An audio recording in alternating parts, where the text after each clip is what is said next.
Denise, I put you on as a panelist here. Can you, you know, if our presenter is going to come on, you want to say a few things before he gets on as an attendee?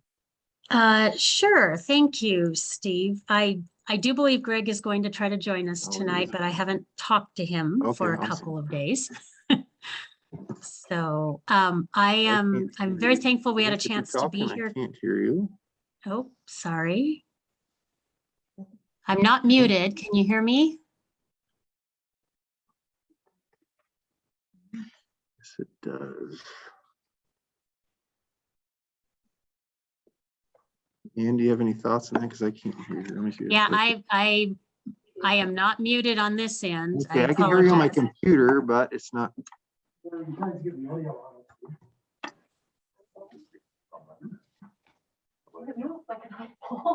Is it?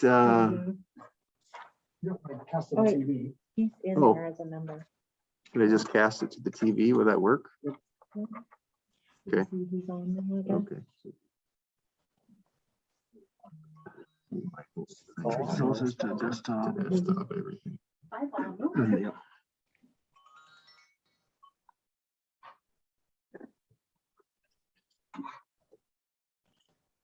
All right, Denise, I think that'll work now on our TV. We can hear you great. Okay, how's this? Perfect. We can hear you loud and clear. And I believe I just saw that Keith is on, so I'm going to put him, I'll put him in the allow to talk mode as well. So I think we can just turn it over to Denise or Keith. Okay, sounds good. I am glad that we had an opportunity to come here tonight, even though we're not all actually there. I apologize. And I think Keith has a very short presentation. Keith Jobrin from Cardno.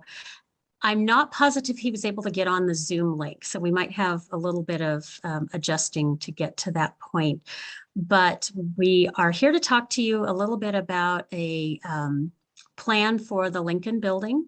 You've expressed an interest, Mr. Quick has, and then some of the board members as well, to hear what the ideas might be that could give that building a kind of a unique approach to selling it versus just throwing it out on the open market. So Keith, are you able to hear us?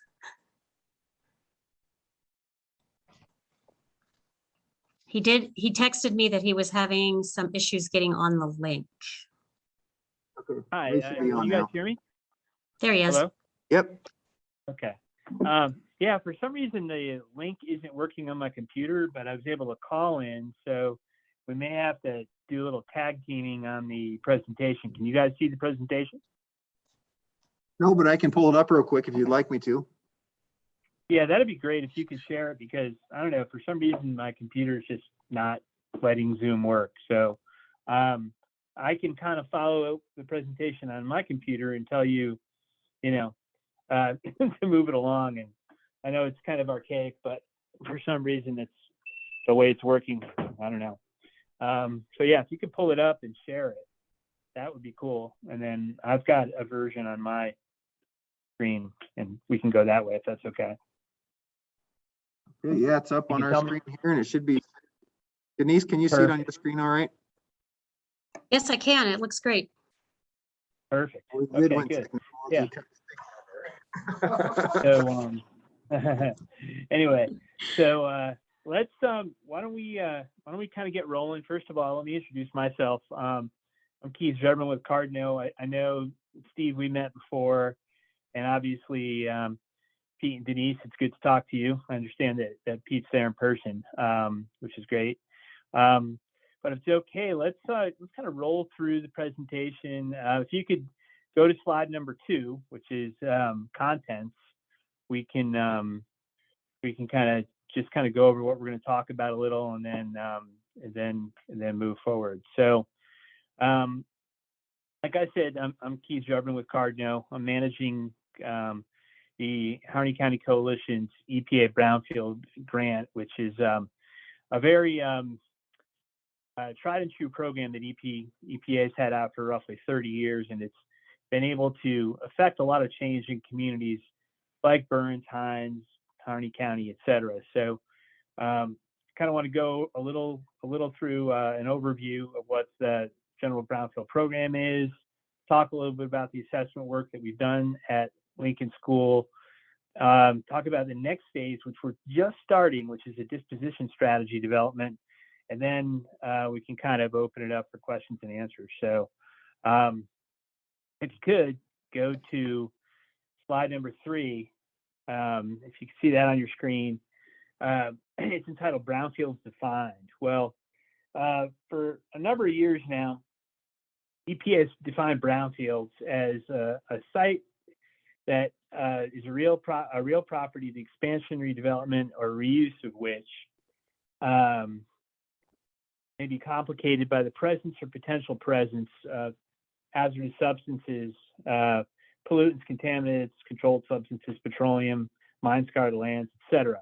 Now, the key part of this is the presence or potential presence. So any property that's been, either sitting idle or is being used for another purpose that it wasn't necessarily intended for, can essentially be considered a brownfield. And the reason we consider properties like the Lincoln School is, basically it's kind of outlived its usefulness. It was most recently used for some of the gym space and for administrative offices, but to a great degree, it's been vacant for a number of years. So the goal is to take this program and transition properties like that into other better uses, essentially.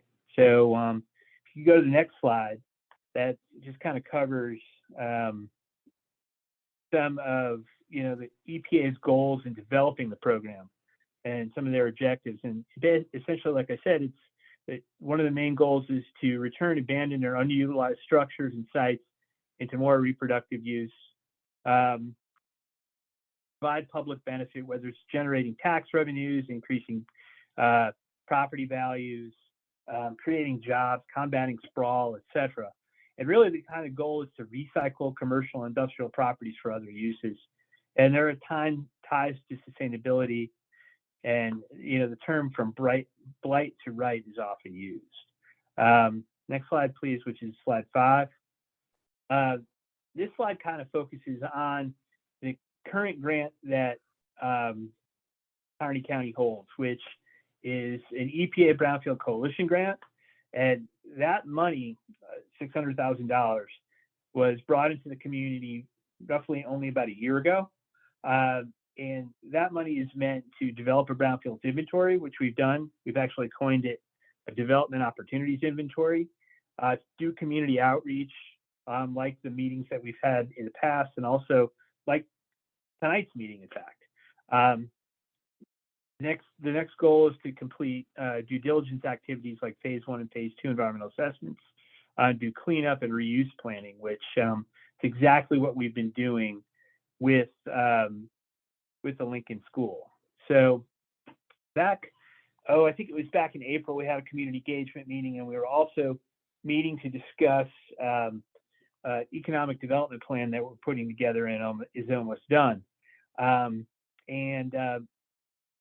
Steve Quick came to one of the meetings, and we got to talking about surplus properties, other facilities, and the Lincoln School came up. And the idea was to essentially complete some initial due diligence, find out what the environmental issues are, and so on. So we completed a phase 1 environmental assessment.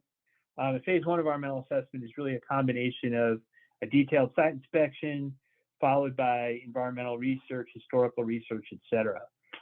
We didn't identify any major recognized environmental conditions like potential for soil or groundwater contamination, but the obvious concerns were asbestos and lead paint. And we also identified the fact that there is an above ground storage tank and a vault, which you would want to address as the property is redeveloped. It's not something you have to address now. There's really no evidence that there was a leak. So as a result of that, we kind of moved the project forward. And next slide talks about, or the next couple slides really talks about the asbestos and lead paint survey that we completed. And these next couple slides essentially show some pictures of asbestos-containing materials that were identified, and also talks specifically about the quantities. And I'm not going to read, all of the quantities of materials, but, just on this first slide alone, there are 6 specific types of asbestos-containing materials, ranging from 12 by 12 floor tile to joint compounded drywall to floor mastic and even roof penetration mastic. So our goal is always to do as thorough a job as possible to identify exactly where the asbestos and also the lead paint is identified. If we could go to the next slide, slide 8, that just goes on and talks about some other types of asbestos that were identified and provides some specific quantities. And really, out of all the lead paint samples that we identified, we only identified 2 areas where there's actually detectable levels of quote unquote lead paint, which exceeds the current federal standard. So at the end of the day, this list that is generated here is kind of a synopsis of what's in about a 20-page report, which documents exactly where all the samples were taken, all the quantities that were identified, and so on. But I didn't want to bore you guys with all those details, but I just wanted to give you an idea of what types of materials were found. So on the next slide, slide 9,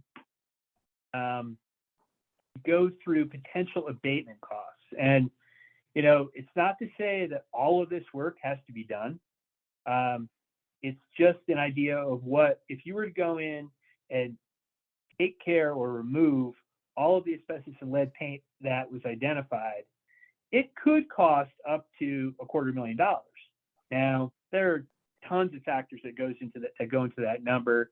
The time of the year that the work's completed, how much construction's going on in the area, the availability of contractors, and we try to do our best to kind of factor those issues in based on some other work that we've done actually over in Lake County. So, relatively close by. So, there's a fair amount of material there. It's an older structure.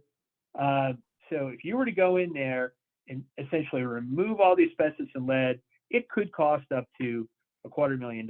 Now that includes design, bidding, air monitoring, clearances, and so on. And there's, like I said, there's a contingency there. But oftentimes what happens is once the developer's identified, it may be that some of the material can be encapsulated or some of it's still in good shape and it doesn't have to be touched. It's just, that's kind of a worst case idea of what we're going to find. I know I'm going kind of quickly, and given that we're all not in the same room, it's a little hard to kind of anticipate questions. So we'll kind of address those at the end. But really, the next slide, and really one of the most substantive ones, talks about what we're going to do next. Now, Denise, Pete, and Greg and I kind of sat down and had some discussions with Steve and said, okay, so school district essentially doesn't need this property anymore. But from a community standpoint, what can we do to find a better use for it that is going to do things like maybe bring jobs, maybe bring additional housing, maybe even put a small business incubator in the basement or something like that.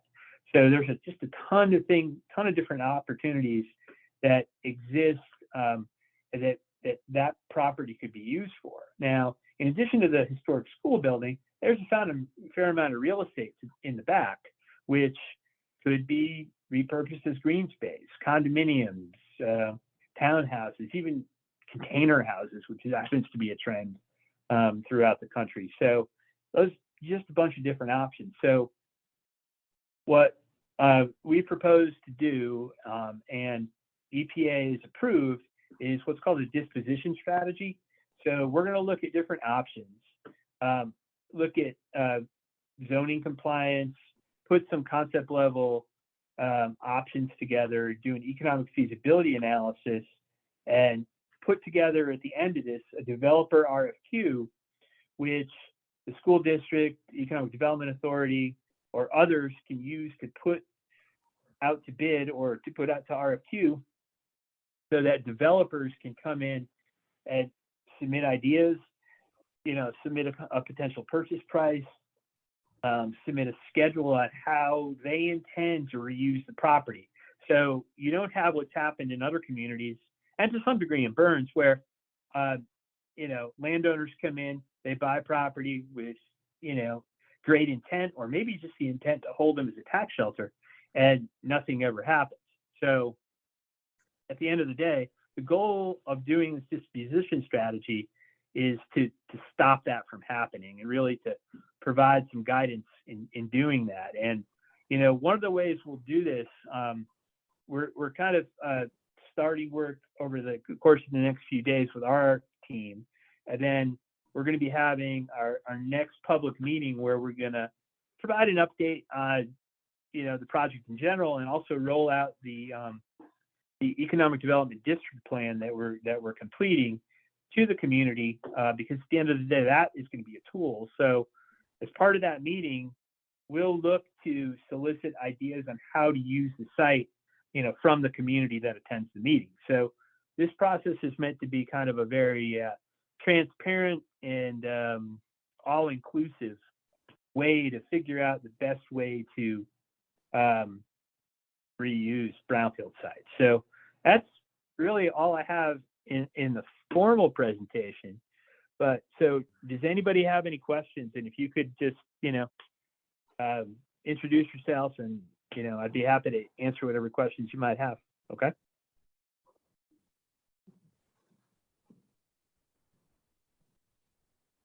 Yeah, Randy Fulton, this board member. What's an estimated Hi, Randy. timeline from where you're at now until we actually see the RFQ part of this? Sure. No, that's a great question. I am hoping either mid-December or at the latest Christmas time. So the process should move pretty quickly. Like I said, we're going to have our next community meeting on the 3rd, which I hope you guys all come to.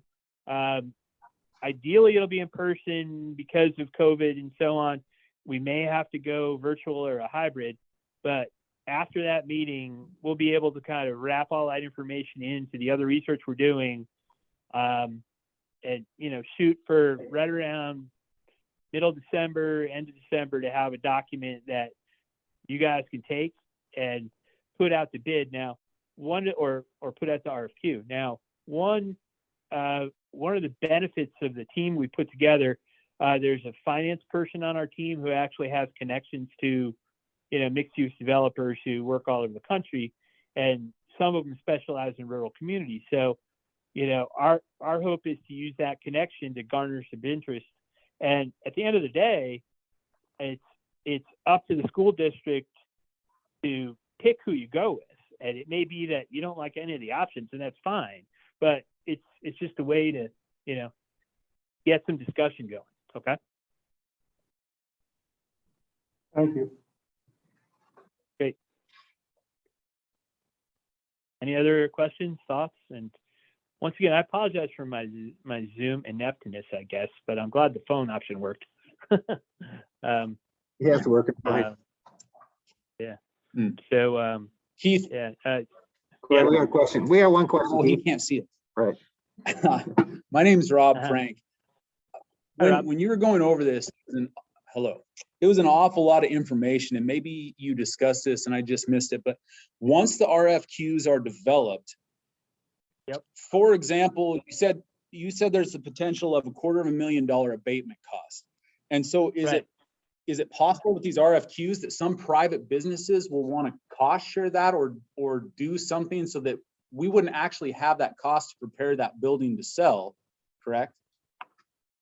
Right. Now, one thing that we didn't address in the presentation, like that's just the worst case abatement number, right? And like I said before, our thought would be we can provide our survey reports, but I wouldn't necessarily provide that abatement number in the RFQ. I'd let them come up with their own conclusions, because they may not have to, depending upon what their end use is, they may not have to do as much abatement or abate all of the material. So it's really up to them to kind of take the information that we include, because we would append the reports, and then come up with how they want to address the problem. And, we would specify, the legal aspects of, managing asbestos and so on. But the fact that, there's potentially $250,000 of abatement doesn't necessarily detract away from the value of the property, because like I said, the way I kind of look at it, it's a cool old building that can be repurposed, but you've got a fair amount of real estate to the back that's kind of a blank slate that a developer may take and turn into, something that's going to generate, plenty of revenue. It's hard to say what these folks are going to come back with, but I just think the potential is there for, an opportunity to, improve the general area. Okay.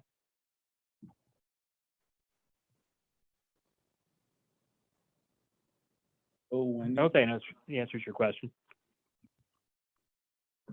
Pete, is there anything you can add to this or want to add to it? Just to add that this disposition strategy is really kind of a new concept. The person that Keith always contacts from EPA, Margaret Olson, when he presented this question to her, so that was like the first time she heard that, but she read through all the rules and was like, this is something that can be done, and give them the go ahead to go forward with it. It's just kind of a timing thing, to your guys' benefit. Of the typical money that comes out of this grant, it's lots like Randy's lot and other lots and sites that we gas, all the contaminants that could be there or not there. You clean them up or certify that they're okay. And this is just a different twist on it. We do have the money still, that we can. It's about $20,000 to $30,000 for this disposition strategy that we're willing to put forward to the school district to help with it. And then at the end of all these projects, there's a marketing strategy that, like the second part, when they'll go out to find funders and not funders, but investors that would be interested in coming into our area. Now, if these sites are certified, they can move forward. It's a good timing type thing. Great, if you guys want to take advantage of it. I understand your position on your side too, but what it is. Awesome. Yeah, and Pete? it's funny that Pete, you brought up a good point that Margaret had never heard of it before, but it's right on EPA's website as sanctioned planning tools. So I think it may be just something new, but I had the thought all along, and I had one of my folks do some research to try to convince EPA, and it just happened to be that what we had kind of proposed was actually in this guidance document that's on slide 10. It's a very short guidance document, but at the end of the day, it's just another way to take this information and help communities like yours to kind of have a say as to how their properties are going to be redeveloped. Because one of the other, like, if you guys are on my last slide, the building that's on the bottom where my name, underneath my name is, it's 21 South Broadway, I think you're right, the Tunings building or the Cutsford building, and there's tons of different names for it. But at the end of the day, we've done some due diligence there. We didn't really find any issues. And just like the Lincoln School, we could conceivably do the same thing for that private landowner and work through the development authority to kind of help come up with a way to best reuse that property too. So, I think it's all about taking the information that we get from the assessment work and using it to, develop a path forward. Okay.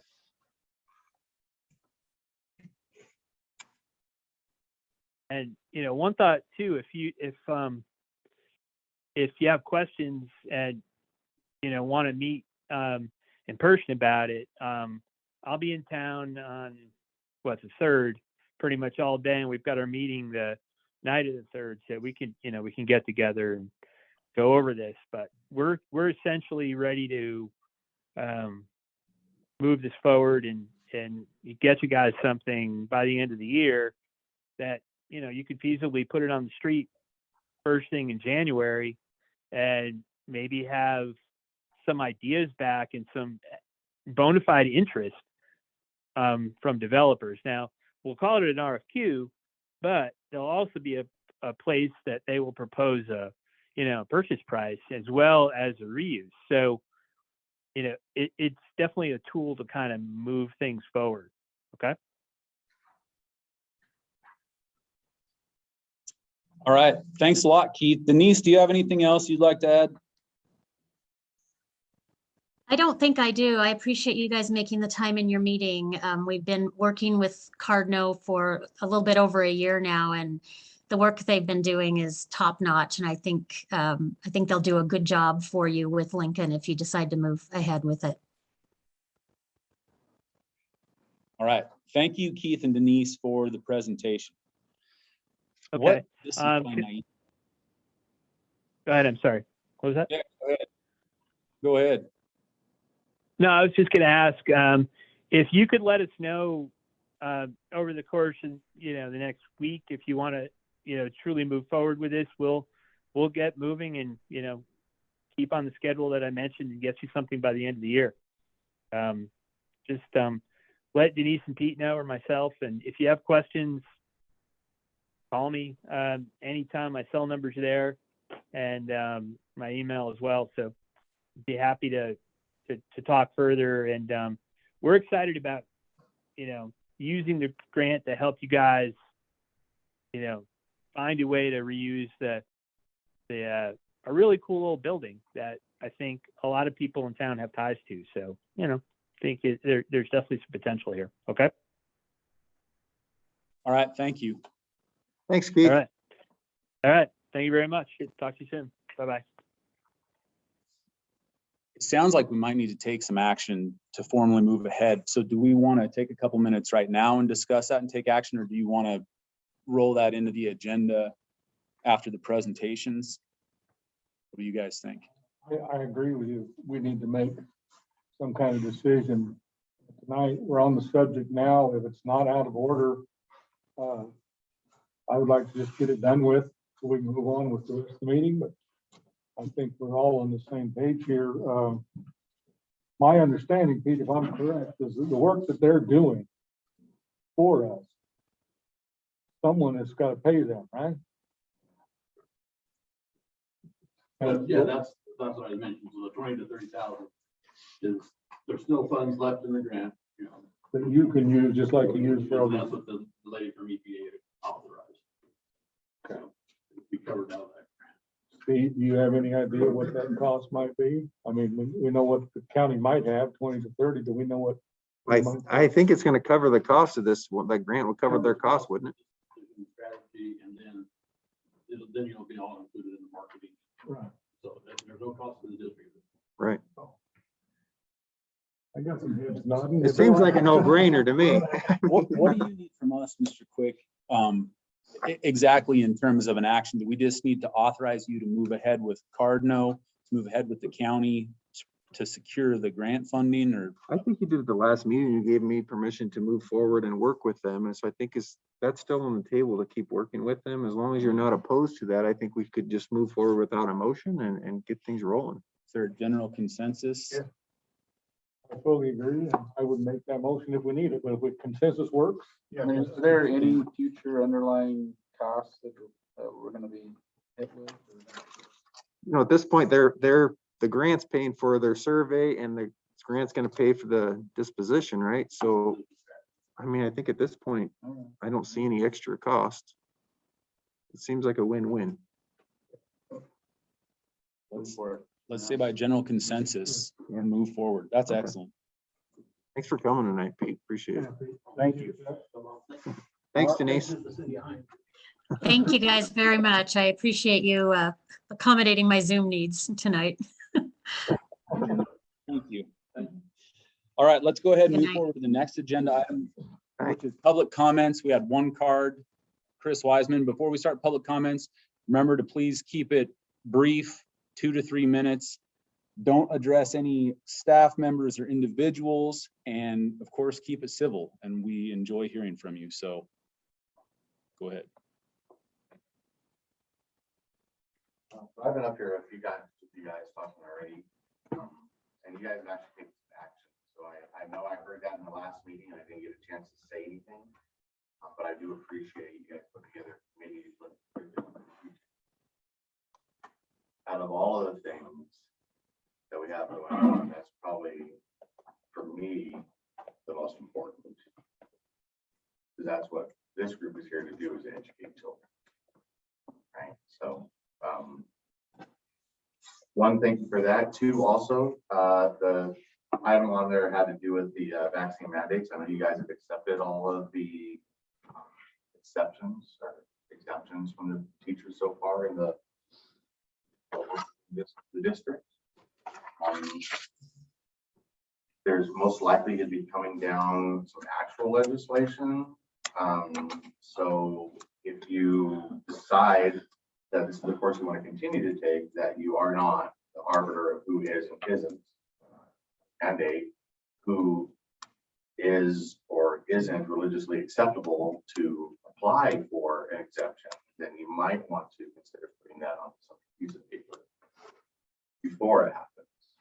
Because if you wait until after it happens, then it's unlawful. If you have it intact already before something comes into place, then it's lawful. I know you guys are trying to represent our best interests.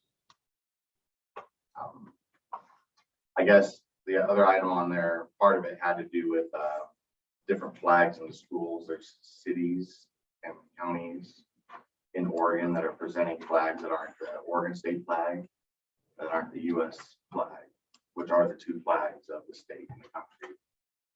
Particularly the BLM flags and other groups' flags in the schools.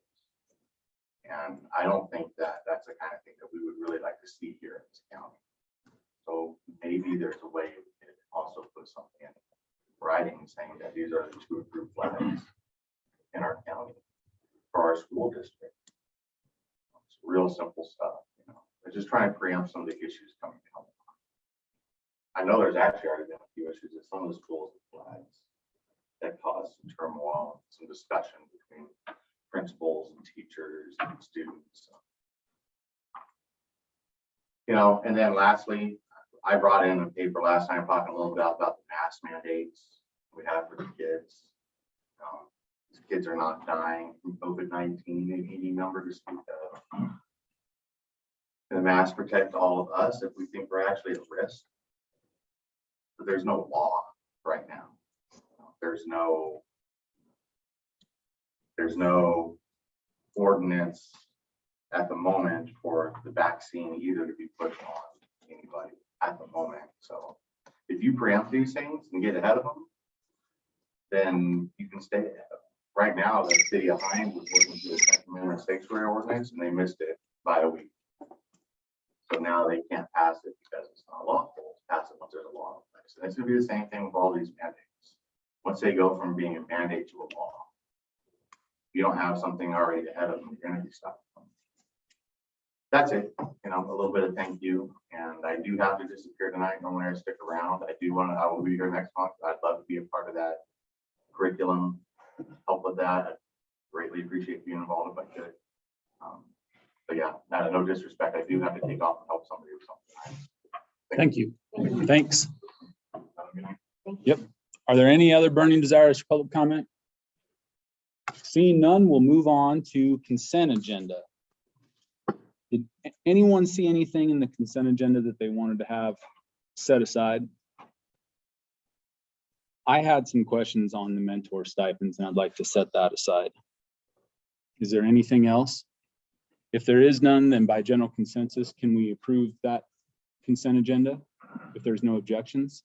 Joe, Wendy, Dan, Mandy. All right, by a general consensus, the consent agenda is approved.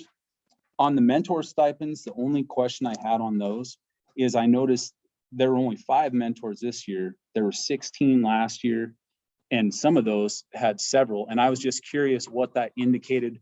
Do we have our teachers gaining more experience? Is that a big part? I just was curious and wanted to ask. That was the huge thing. We have, the staff are becoming more veterans, so they no longer have the need for a mentor. Excellent. We probably need to take action. Sorry, I set that aside. I assumed that was it. I just didn't have a chance to ask Steve ahead of time. So I would take a motion to accept the mentor stipends as presented. We'll make a motion to accept the mentor stipends as presented. Is there a second? I'll second that. Randy moved and Joe seconded to accept mentor stipends as presented. All in favor signify by saying aye. All opposed, same sign. Motion passes unanimously. Next up, school reports. Mr. Burns.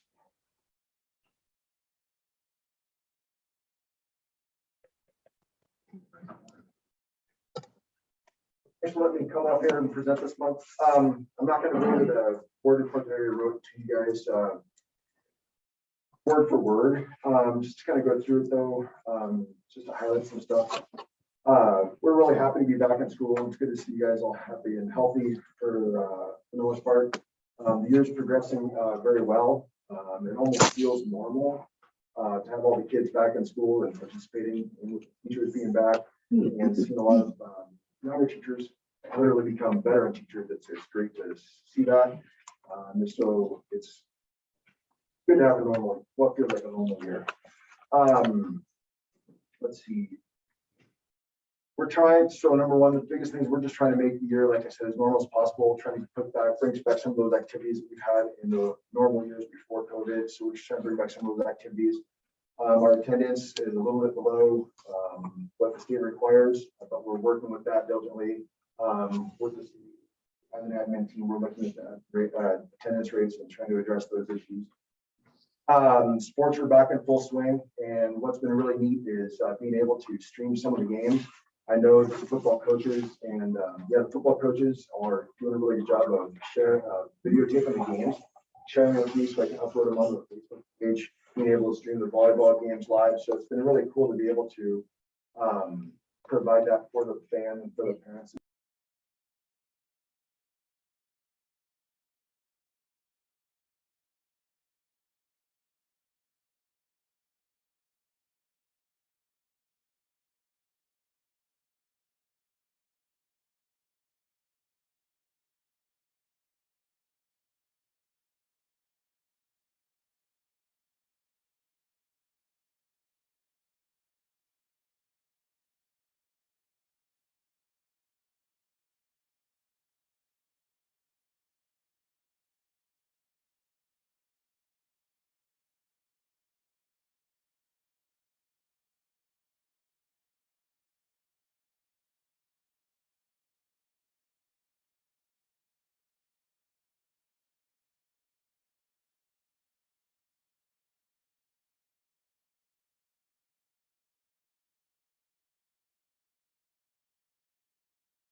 versus, algebraic equations or something like that. Or I know that for our language arts, they're looking at, I think it's for reading. So how to read technical manuals that way rather than another subject, other domains. So it helps them to streamline their education planning. And then for the last part, I decided to throw some pictures for you guys to show you kind of how the year's going. So I hope you guys enjoy those. Like I said, it's good. It feels normal and it's so we've had some assemblies. We're trying to honor the kids for their attendance, their academic performance so far, their athletics, schools progressing, teachers are back in the classrooms, lesson planning and whatnot. We're getting at some activities back, some fundraising activities. One of the highlights of my day is you look at like one of the pages where it starts the artwork. It's just the art that the kids are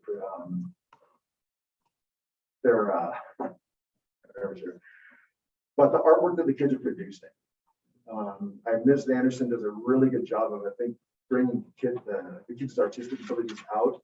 So if you look at their artwork, it's really, really cool. The crafts class and the home ec and stuff, it's really neat. One of the things that I know Ms. Doty does is she does a coat of arms, so populating the kids' coat of arms. So that's what that was all about, presenting just different aspects of the kids' lives and whatnot. So that's pretty much it I have for the board report. The last picture is kind of interesting with Mr. Young's class, the Mesopotamia, the first farmers. It was really interesting, and I like the last picture. What they did is that Mr. Young was teaching them about Mesopotamia and some of the first settlers and farmers and what they did and the kind of the lives that they led. And it was really interesting. In the very last picture there, it's a kid's representation of what he's learning in his class, or in the class about Mesopotamia and those farmers. And they do a really good job. They're learning a lot and they're able to illustrate it in an artistic way. So I'm just really impressed with my teachers and how hard they're working and trying to make the year as normal as possible. So kudos to them for all their hard work. Thank you very much. I appreciate it. Any questions for Mr. Burns? Thank you. Thank you.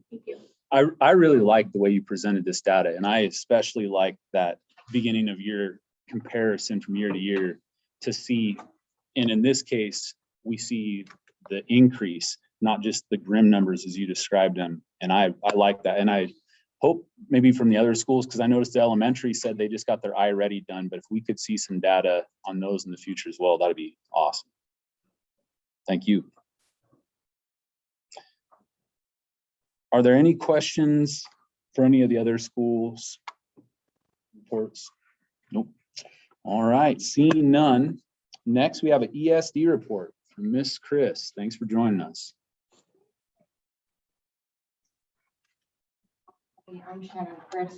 I'm the superintendent of the Harney ESD.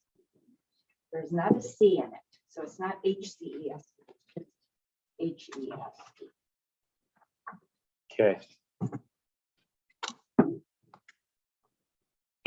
And while I'm passing these out, I would just like to compliment you on your staff. I just got to spend 3 days with Robert at a workshop. It was probably one of the better workshops I've ever attended, and found out some interesting things. And I think the whole group, one of the activities we did was things that you're good at. And I think you were in the cooking group. Things people like to do, and it was interesting that the women didn't raise their hand when it was who's good at cooking. It was the men. So I just thought, oh, that was interesting. So you've got some dedicated. Oh,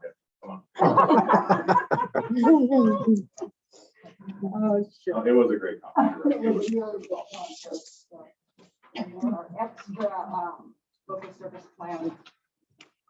I'll just give you. Thank you. So the local service plan, the ESD, let's start with what is an ESD. An ESD is, we're here to provide services to county schools. And there are 19 ESDs in the state of Oregon. We are one of the largest ESDs with the smallest population of kids. I said, I'm brand new. This is my third year in Oregon. I'm 32 years out of Washington State. So I had to learn new things about ESDs, because ESDs in Washington don't operate like they do here. And what I've come to find out in 3 years is we don't play in anybody else's sandbox. We are very small. And what we do out here is unique. We are now considered, there are 15 rural remote school districts in Oregon. We have 7 of them, and we are so rural that we are now considered frontier. So frontier rural remote districts. And it's been fun to go out and talk with people around the state and educate them on what a rural school really is. I didn't know until I came to Oregon. I worked in Washington in several small schools, and I thought a school of 150 was small. I got some good education, and I absolutely love it. There are 197 districts in Oregon. There are 197 school districts. 8 school districts throughout the history of the ESDs have opted out of ESDs, which you can do by legislation, which you know you have chosen. 4 of those districts are in the Willamette ESD, 3 are in Intermountain ESD, and then there is 1 here in Harney County. So the local service plan is written every year, and it describes the services that we as the ESD provide to our component districts. Our money is brought in based on ADM, on student numbers, and then there's some small school factors in there. There's 4 areas that we have to provide services in. So the 4 areas, and those are on pages 6 to 14 in the local service plan. Those are children with special needs, school improvement, administrative and support services, and then technology. So those are called resolution dollars. And so those are those 4 core services that we provide based on that ADM that comes in. New, for those of you who know ESDs and have worked as board members in the past, new this year in this year's local service plan is we have done some pass-through dollars. So that's allowed by legislative act. We have pass-through special education dollars to the 2 Crane districts, because they don't utilize those resolution services. They're large enough that they've got their own special ed department. So we are passing through to the extent possible dollars, and you can see that that's reflected in the local service plan, and that is new. On page 15 is some of the other services. We are very involved in. An integral part of our services are HCSD and the early. So we pride ourselves on making a difference and being from birth through high school, and are real involved in the community with those programs. New this year, and I kind of feel like, and we talked about this in our meeting the last 3 days, is we're in this feast mode right now. I have never, this is my 35th year in public school education, and I have never, I'm usually scrapping for money. I'm usually writing grants. I'm usually doing anything I can to try and get some money into my school district. And the districts and the ESDs are feeling this influx of money right now because of ESSER funds and the corporate activity tax. All of those things generated extra money. And I'm waiting for the crash. You know, it's going to happen. We'll be back in a famine mode. But right now we're trying to really strategize on what can we do that's best for student achievement, because we're all about that, making the difference for student achievement. So on page 15, you'll see at the bottom is the Student Success Act. So under the umbrella Student Success Act, ESDs get a portion of the funds from the corporate activity tax, and the school districts get student investment account money. So there's SSA and there's SIA. We as the ESD get SSA funds. Prior to this year, the amount of funds you get are generated based on your student population. Our component districts, we are the only ESD in the state to write a consortium grant. So my 7 little tiny districts pooled their money and wrote a grant together. I did that as their administrator because their funds were nominal in the $30,000 range. The ESD SSA dollars were equivalent to that. We were only getting about $80,000 for our allocation of SSA funds. And we were required to have a 0.25 person that helps the district, the component districts with their grant. OAESD, which is my group of 19 superintendents, in discussions and talks with legislators, that I said, I can't do a whole lot with $80,000. There's just not a lot of capacity to do the things that we really want to do. And the 5 floor funded ESDs in the state of Oregon, we were all in agreement with that. There's 5 floor funded ESDs out of the 19. So new for us is we now receive 1% of the allocation for the Student Success Act. So what that does for our ESD is we are now getting about $201,000 per year. It's really allowing us to do some things in the area of social emotional learning, implementation of some mental behavioral health services, and helping the component districts with the mandates and requirements that go along with the student investment account. There's a lot of monitoring and reporting that is required. And so we are now in a position where we can assist those component districts with that. That is brand new. So that is something that you wouldn't have seen in previous local service plans. So we've begun our local service planning meetings. We had one last week. We'll have one in November and one in December. The component districts get together and they help guide me in what next year's plan will look like. Pages 16 and to the end are our contracted services. We're also a business. Do provide some services for people. So I am the administrator for 6 of the 7 rural schools. I run the teacher evaluations and I help with any administrative duties, and that is a fee that those 6 component districts pay to the ES. And I think I talk really fast. But that is the ESD. Like I said, this is my 3rd year. I have worked with Steve on a number of projects, a number of times, very collaborative nature. Right now, working pretty hard with Megan on some crisis services, trying to really look at prevention instead of intervention, or prevention services instead of just the intervention.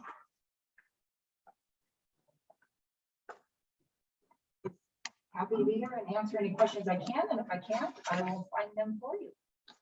Any questions?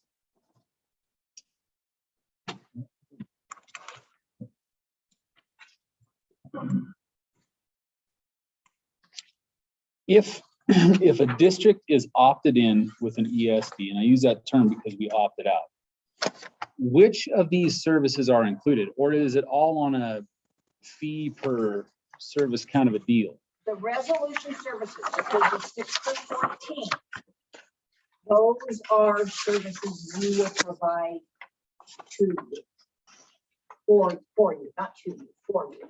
Those are, so in the area of children with special needs, speech and language services, we do school psychologists needed. There's budget in there for that. We provide special education services, and then have allocated funds to need nursing services. Nursing services related to special education. So if a student's on an individualized education plan and it requires some nursing services, we would help. We would help support that.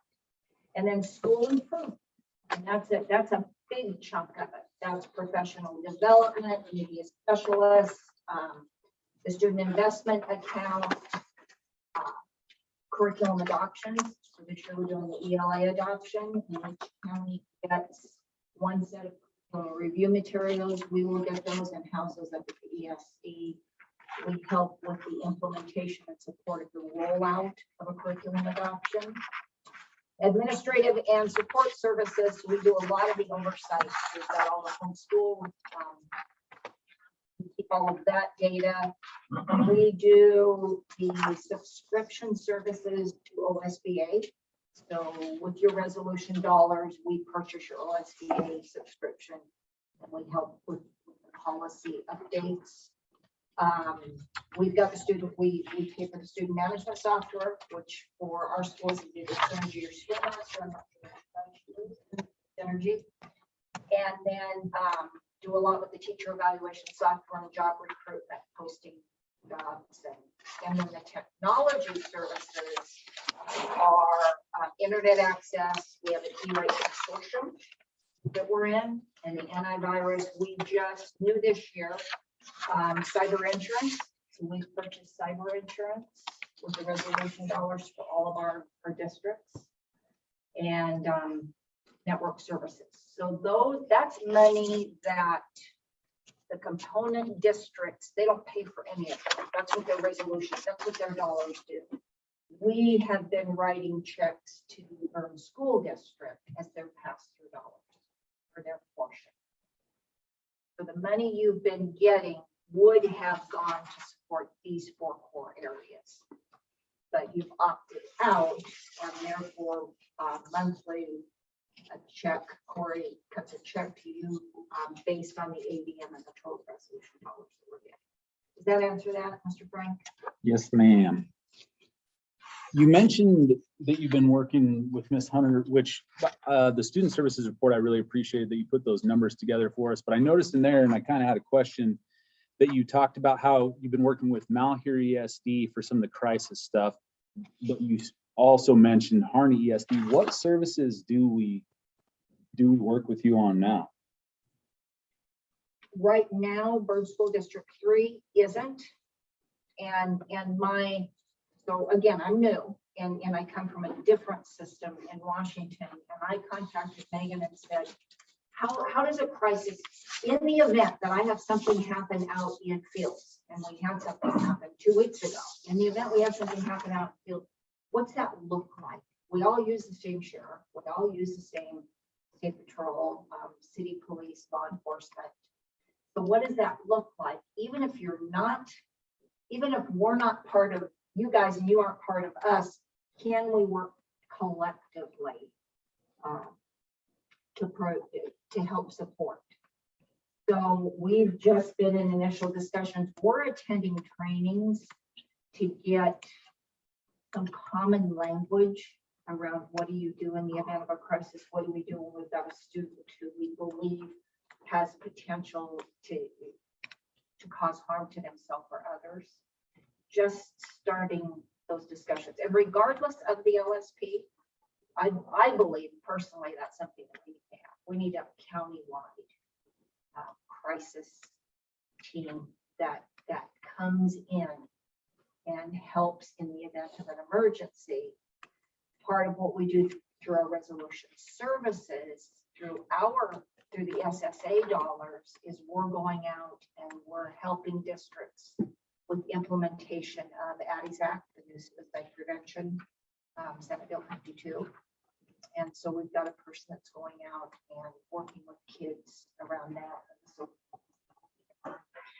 you did good. Yeah, the other thing we're doing is with the threat assessment things as well. So we're working on a kind of a countywide approach when we have a threat within our schools. So whether that's a middle, reactive threat, all the way to like the threats we had a few years ago. So being able to make sure, again, our view is very much that we're supporting the youth of Harney County. I don't care what school you go to. If you need something, we're here to support you.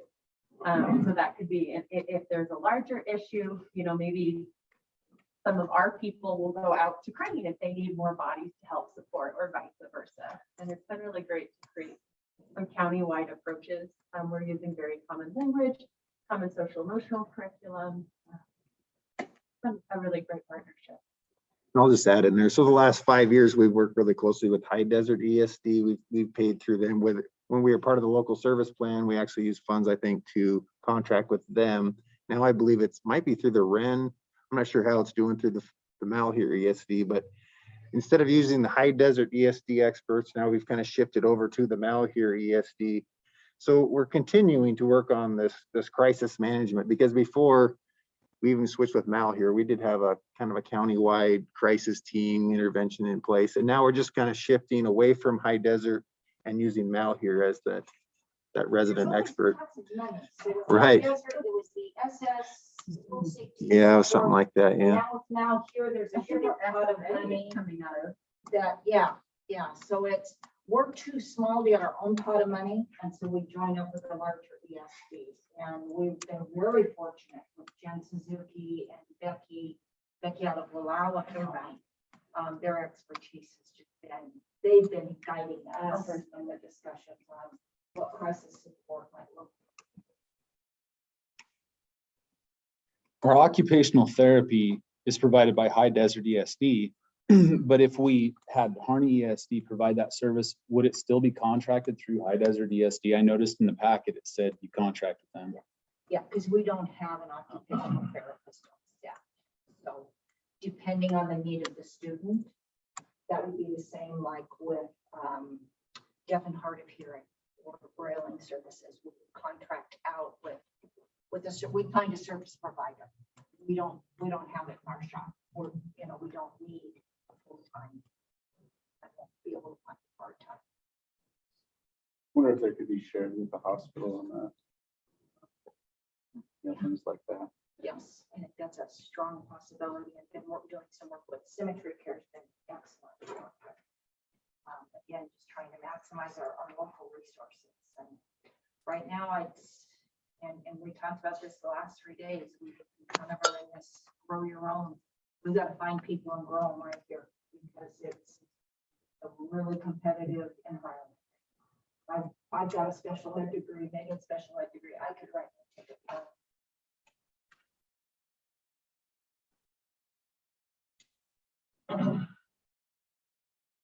We like the idea of keeping it local. I think that's why we discussed at our work session and at some meetings about finding out what Harney ESD provides, because we did separate and just doing our due diligence. And I hate to put it in these terms, but what is the sales pitch? Are there services that you think Harney ESD could provide for a better price that are as good or higher quality than what we provide now or what we receive now? And I don't know what you receive now. So that's Yeah. a hard, I think that politically and just the message being that we are a united group. I think we can do some strong things in the area of school improvement. I think working together, Megan said it, these are all our kids. Regardless of which school they go to, they're all our kids. We can leverage strong professional development and include everybody. And I think we've been have a collaborative relationship. And we've been able to say, here's what here's what I'm doing. If you want to send people, and I say the same thing, but can be hit and miss. So I think it strengthens what Harney County looks like amongst the other 18 ESDs. It just looks like we have a united front and we're working together. And I think Steve and I had a discussion last week, your special education programs, got strong leadership. And so there's opportunity for discussion and engagement around pass-through dollars for those services you're doing really well yourselves. So let's say you decide we want to, so the process is I have to have a letter of intent by November 1st that says we're considering opting back into the field. And then you've got until, don't quote me, it's either March or May, it's one of the M's, to finalize that decision. And in that planning process, it's like we did when we sat down with Crane. It was Crane said, we don't use the resolution services for special education. So we work to balance our budget like everybody does, you've got to have a balanced budget. And to pass through those dollars that you're not using in the resolution services. And I think, Steve, you mentioned both special ed and technology. Right. Yeah, those are, I mean, those are the two huge services that we get out of that we use the funds for. I mean, by far technology and speech services are the two big ones. What does that mean that, obviously there was a lot of process and a lot of change that occurred a few years ago when we opted out. You know, we were to consider opting back in, you know, it would be wonderful to minimize any drama or any change or stress, you know, because that would affect employees and things of that nature. So it'd be a big decision to go either way. And you know, one thing that did stand out, and I can't remember the number on it. You mentioned that we were one of only a few districts that have opted out in Oregon. I can't. What did you say that was? There are eight out of 197, 8 districts have opted out, 4 in Willamette, 3 in Intermountain, and then.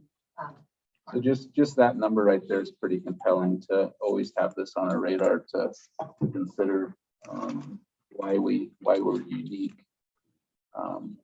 That's a lot. That's pretty substantial, but you know, we wouldn't want to make that decision lightly because it does affect a lot of things.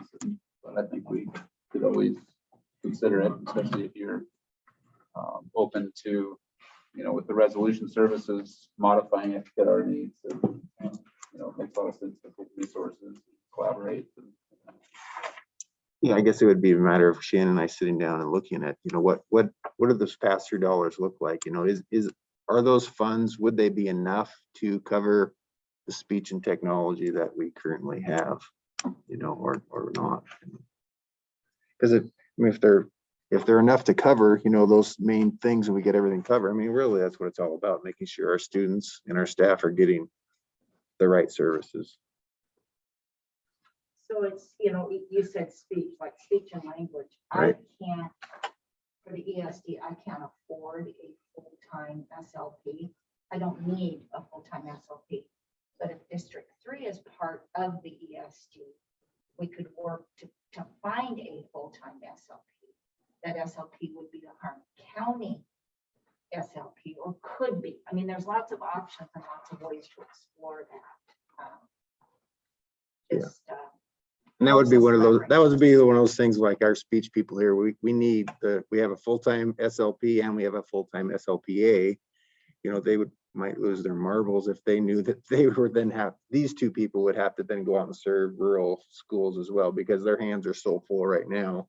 Locally, they would be like, you want me to do what? And is one enough, or could you use 1.5? Where, I mean, those Right. are the discussions. Right. How do you, and then supporting those people in their professional development, and then just the collegiality. And, Sure. and the other point that you made, well, I think, is legislatively that message that we're a strong county. And my job, I feel like one of the main jobs I have when I'm out at my meetings is to represent those rural remote schools that are feeding into your high school and Crane High School. We're building the foundation. I mean, that's the house. We're building that concrete floor for those student success when they go beyond the K-8 building. And having that message be strong legislatively to say, we've got to maintain these rural remote schools. You know, again, this is only my 3rd year, and I haven't had a normal year because I came when the pandemic hit. But in a number of my meetings, 2-3 meetings, I know legislators said, why aren't we consolidating these schools? And I said, because you need to come on a road trip. Right out to French Building Fields, and you need to see what, you know, how is that little kindergartner going to get themselves from fields to, and I just think it just politically, it sends a message that we're very strong county. As the ESD, we've done very well. I think since I've been there, What we have been able to do is we've really focused on those rural remote schools.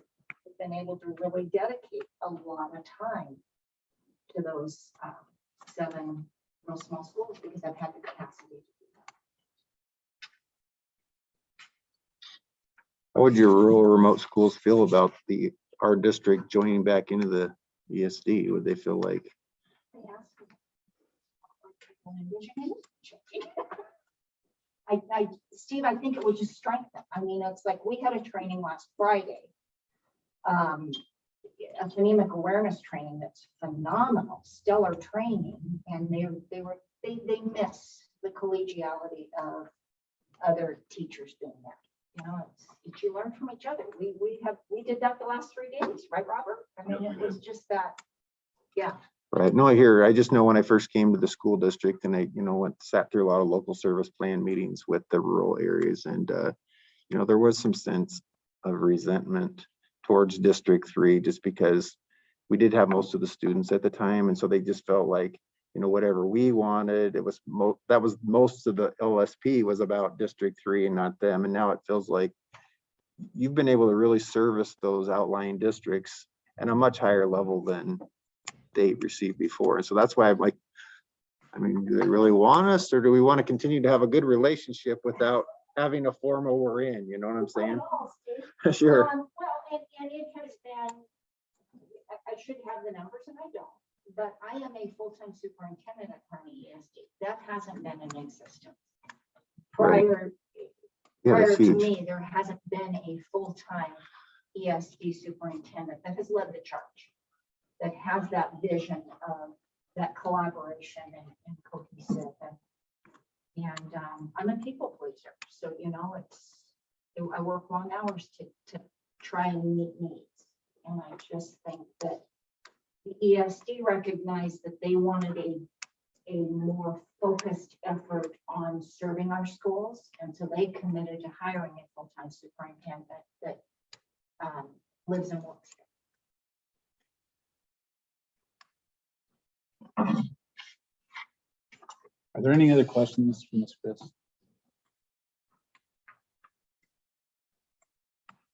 No? Anything else? Thank you very much for coming and presenting to us. Nice Appreciate it. new building. Thank you. Thank you. Thank you. It's a little awkward after hearing the sales pitch to not be able to go out in the car lot and talk about it. Because now Ms. Chris is sitting right there, but I think we probably should discuss, do we want to entertain the notion of exploring what Harney ESD can provide for us? Is this year not the time to do it? I know, like Mr. Quick said, we put so much into our technology and speech services especially, it would have to pencil out.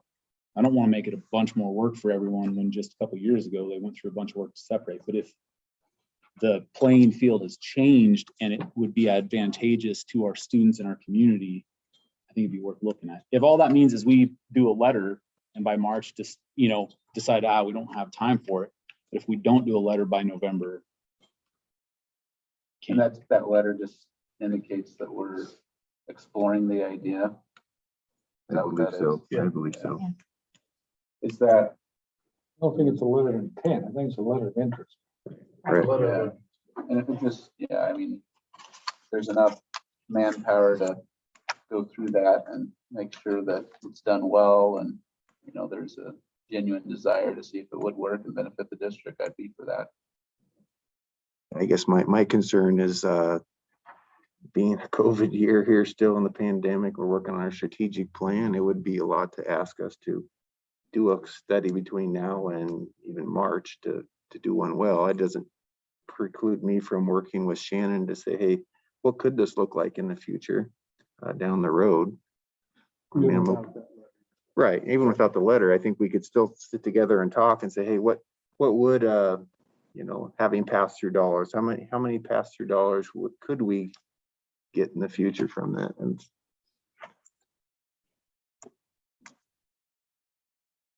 I would be more inclined to err on the side of a letter of interest, but like you just mentioned, if you guys sat down, and especially on technology and speech, if the pass-through dollars don't pencil out, I mean, that's not necessarily a deal breaker, but then especially on a pandemic year, now is not the time. And we'd know that and that'd be fine.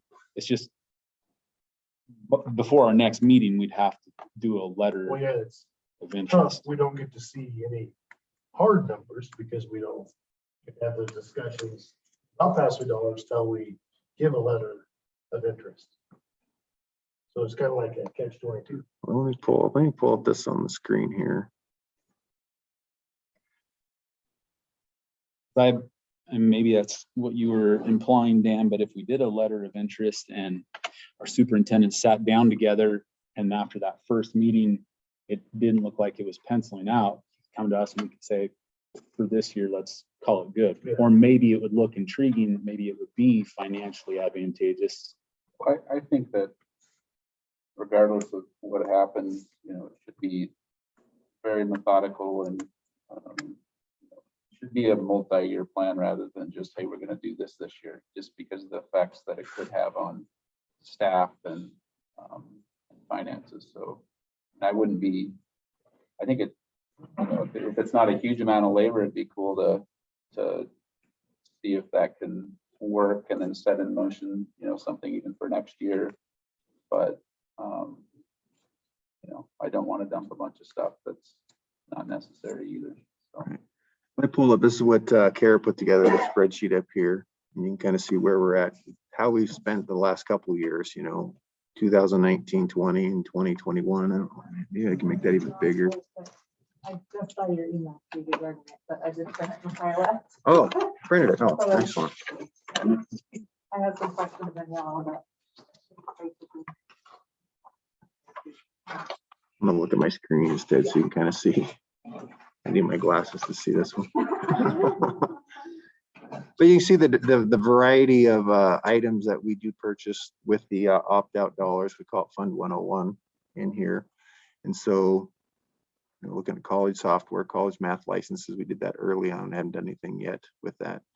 You talked earlier about the high desert ESD services that we've used in the past. This year, we're looking at assistive technology, textbook help for assistive technology. We've purchased it for Apex Learning. You know, those are things, really, Apex Learning wouldn't be a resolution service through the ESD. So we can have to figure out what that would be. Synergy, Shannon mentioned that. That's our management software for the district that we use. I believe that is a resolution service, right? You said, Shannon?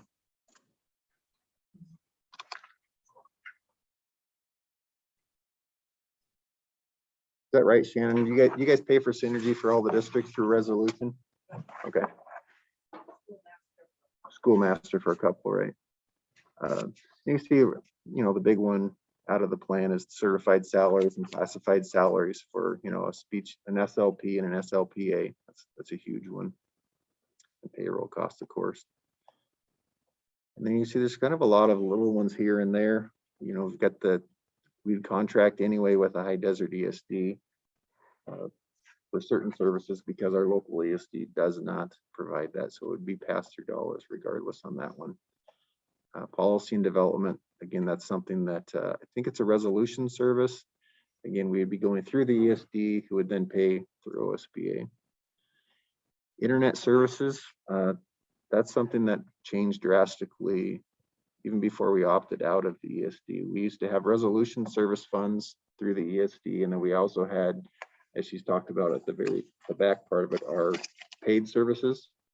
And we had resolution dollars plus we had extended dollars. So that was one of the reasons we left initially, because the resolution funds were paid for part of our internet and things like that. But we had a whole separate contract for $200,000 extra that we were paying the ESD to run our technology. And that was the point for us. We were like, you know, it just didn't make a lot of financial sense for us to move over when we could get the internet ourselves directly from inland development. We would own our licenses for Google and be able to do everything ourselves with our own people. So it used to be that if somebody had a public records request, they wanted to see an email or something, I couldn't just go to a technology person and say, hey, pull this up for us. I had to go through the ESD who then would then look at our data, which seemed like it would belong to us, but it really didn't. It went through them because they were the licensee. So that one definitely got a little fuzzy. That would definitely, like I said, technology would be a huge one to really look at to see how much pass-through dollars would be available to the district if we opted out. Let's see, and then that computer software down below is that's for Visions, which that's our payroll and accounts payable resources there as well. And so you can see what we've spent the last couple of years, that we haven't spent all the funds that we've received from the ESD, but I've still been able to provide all the services.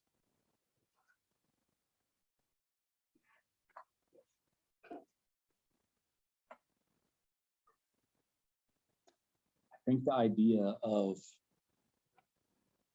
getting together to see if those pass-through dollars would pencil would be good, and maybe not trying to jam it in, especially because even though we understand that letter of interest, it's just a letter of interest, that if we don't take action by March, but the perception, especially this year, maybe don't want to raise any hackles. Maybe that would be a good idea to just kind of give a directive, get together, see what that could look like, and do a longer term plan that can get more in depth if need be. Does that sound? Then the rest of this year fact finding and then. Yeah. I mean, it sounds like you guys have a good relationship. Absolutely, together. yeah. I don't see anything wrong with doing the intent, just to put it out there. And if you guys got together and felt that it'd be mutually beneficial and you could make, the pass-through dollars meet our need, for consideration, and maybe go ahead and do it in March, or make a plan to do it the next year, or just say, no, it's just not going to make sense. Again, I don't want to put a bunch of extra work in a COVID year, but you guys could come up with something that, or just, make an agreement to get together, talk about it a little bit more, explore it, and maybe come back and report to the board at some point and say, hey, this is our suggestion. If that's all it is and that's doable, I don't see any harm in that. And would recommend we do it. Yeah, I don't mind doing that. For consensus, I take it for that. Yep. Okay, sounds good. All right. Thanks again for coming in. Let's move to the next agenda item, superintendent's report. Hey, let's see here. Well, first of all, I want a huge thank you to our maintenance crew, to back there in the back, Andy. I know Dan's not here, the staff here, just for getting us being able to move into this building by the beginning of this month. We had initial high hopes way back in June that we would be in here, beginning of August, right? That didn't happen, but we made it in by October 1, and I've just really appreciated the staff flexibility and the staff being willing to jump in and help us move in.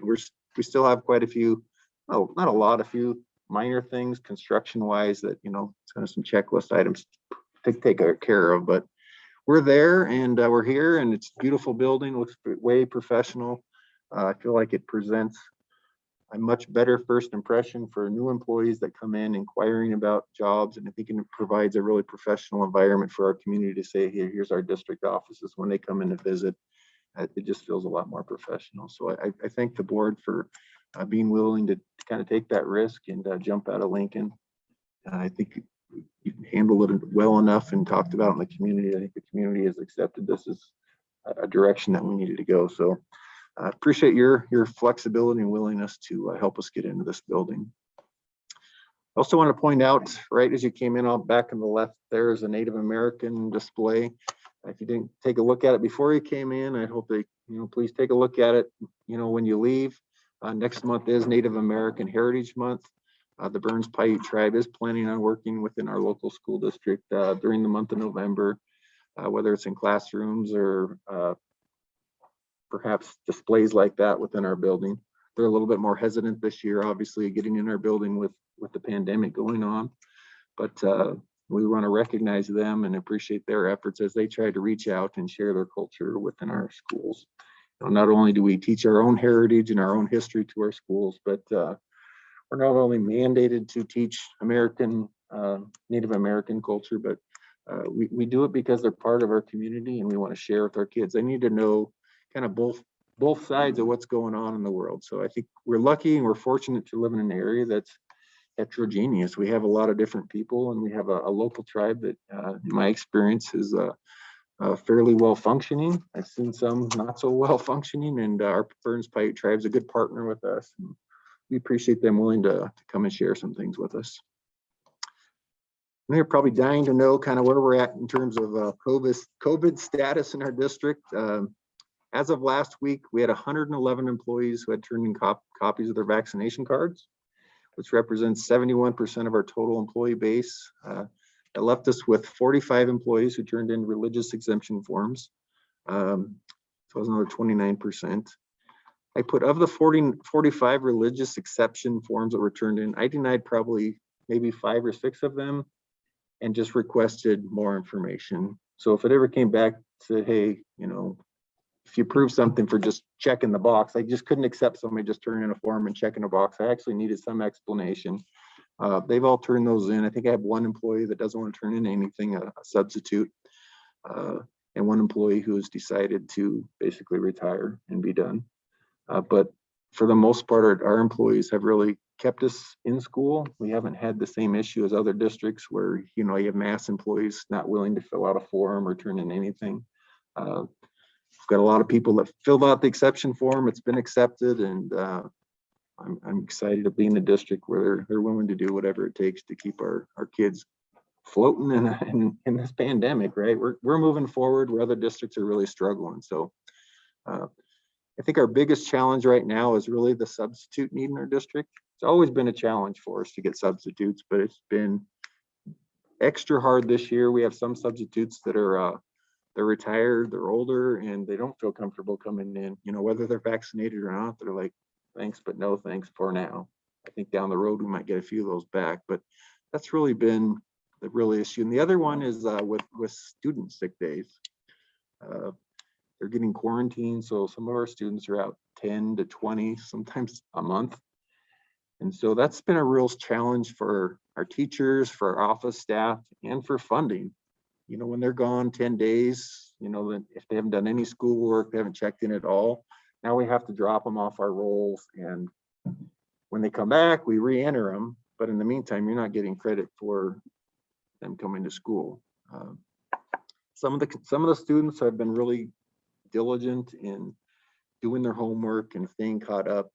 You know, some of them have even been sick and stayed up on their homework, while others, you know, it's like they're on vacation. You know, their parents don't push them. They're not doing any work, and so it just causes frustration for our teachers that, you know, we want to keep them up to speed. We want to keep teaching the standards, but when they're not there to receive the instruction, it just becomes frustrating.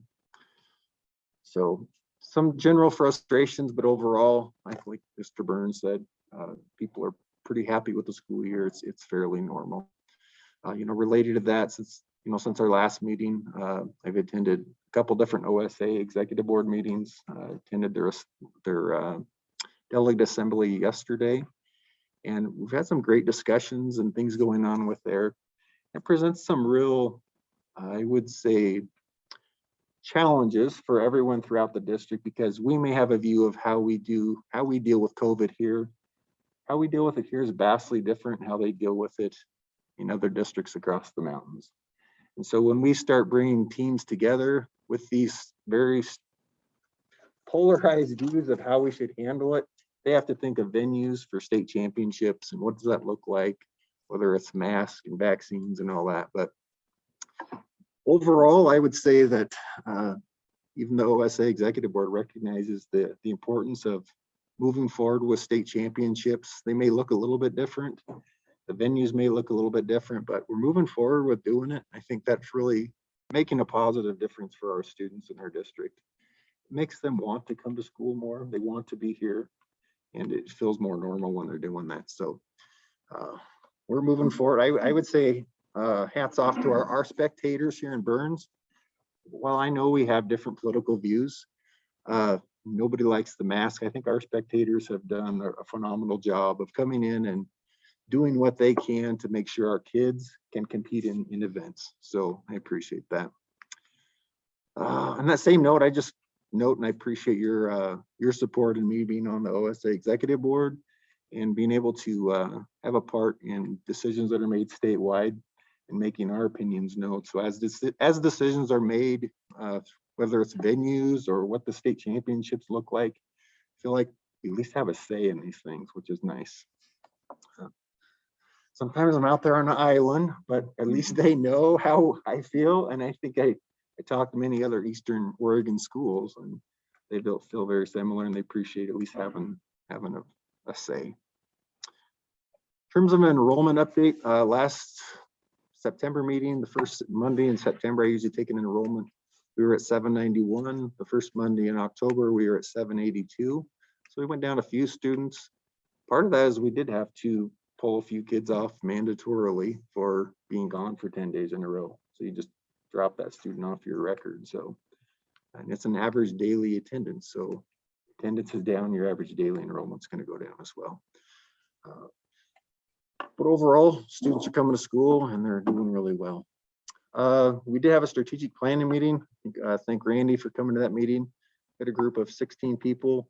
A couple of our teachers weren't able to come simply because we didn't have substitutes for them that day, but we did have one teacher representative. But we have a business representative, the Tribe Center representative, clergy representative. Obviously, Randy was there, a parent, and several staff members, including the administration, was there. Able to spend an entire day from, how do we go, 11 to 3 with Jerry, and we're on track to get our strategic plan updated and kind of ready for you as a board to update officially, probably by your February board meeting. His goal is by the end of January, and he feels like we're on target to do it. Really great conversations that took place that day. It's nice to hear the different perspectives from whether it's a parent or administrator, a board member. It's just nice to get the different perspectives together. As I told you before, Jerry has a way with people. He's a super good listener. He has a way of kind of drawing things out of people and involving everyone. So I think that's going forward very positive, and I think we'll have our strategic plan up to date by the end of January. I have a few more items, but I'll share those when they come up in the agenda. Any questions? All right, thanks. Next agenda item is financial reports and bills, September 2021. Any questions on any of those? What system is the HVAC loan payment for, Elementary. which is the same as the biomass? No. The biomass is a whole separate entity. So when we did the elementary, they redid the controls over there. I believe, and correct me if I'm wrong, stepping out of turn on this, Kara, but I think we have a loan payment for upgrades that happened at the elementary school, as well as biomass is a separate entity.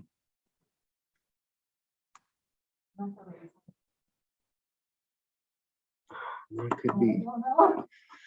I'll let you say that. Oh, you're right. I think that the loan payment was for the high school. When they did the biomass project, it included some upgrades at the elementary school. So that would include it in the biomass. You're right. Thanks, Kara. Any questions? I'd entertain a motion to accept the financial reports as presented. Make a motion to approve this presented. Is there? All right. Dan moved and Wendy seconded. All in favor of approving the financial reports as presented, signify by aye. All opposed, same sign. Motion passes unanimously. Next item, donations. Someone like to read those? And I'll go at once. If you don't have them in front of you, I can read them real quick. You got them? Some of the cash receipts and just donations.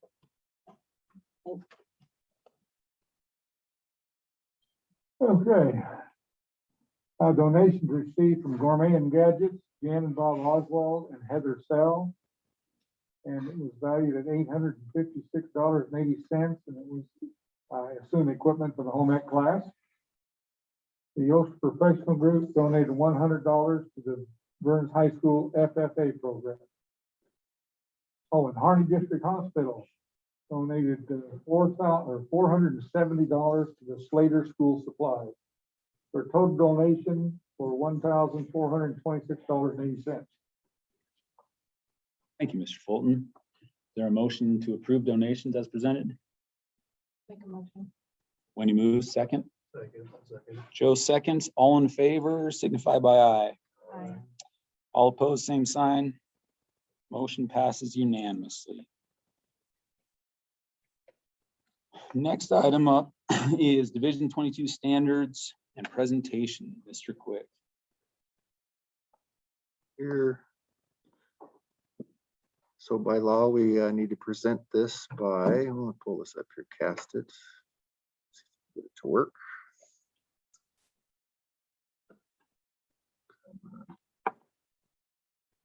There we go. So the Division 22 assurances are the, help me out, there we go. Just gonna go through them fast. So this is something that used to be done in, back in February for the previous year, and they've kind of moved it up. So your assurances you're getting this year are actually for last year. It represents, as it says, as an experience. It articulates the floor of education. So basically the minimum level of things that we need to provide as a school district. If for some reason we don't meet any of the standards, then we need to put together a plan of improvement for the state to show how we're going to become in compliance. And so they provide the technical assistance to do that if we are. They said it used to be in February. They've moved that up to November, which is why we need to get it approved in the October meeting, because by November the 1st, we have to get it. By like November the 15th, we have to get things on our website. We got to get it all submitted into ODE. And so we are good to go. Let me, we're in compliance with all of them, but let me pull up our actual reports here. Probably an agenda item itself. Yes, it is. See if I can switch tabs here.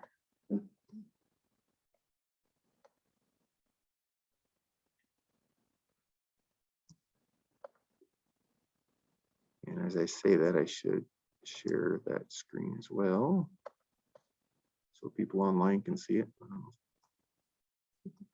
If there's anybody there.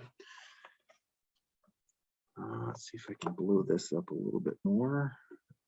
There we go. So of the standards here, you can see we're in. No, I don't do that. On my screen, hang on 1 second here.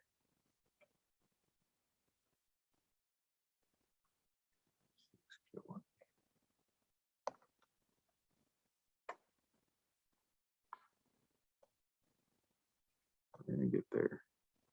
Boom, it's on my screen as well. All right, thank you.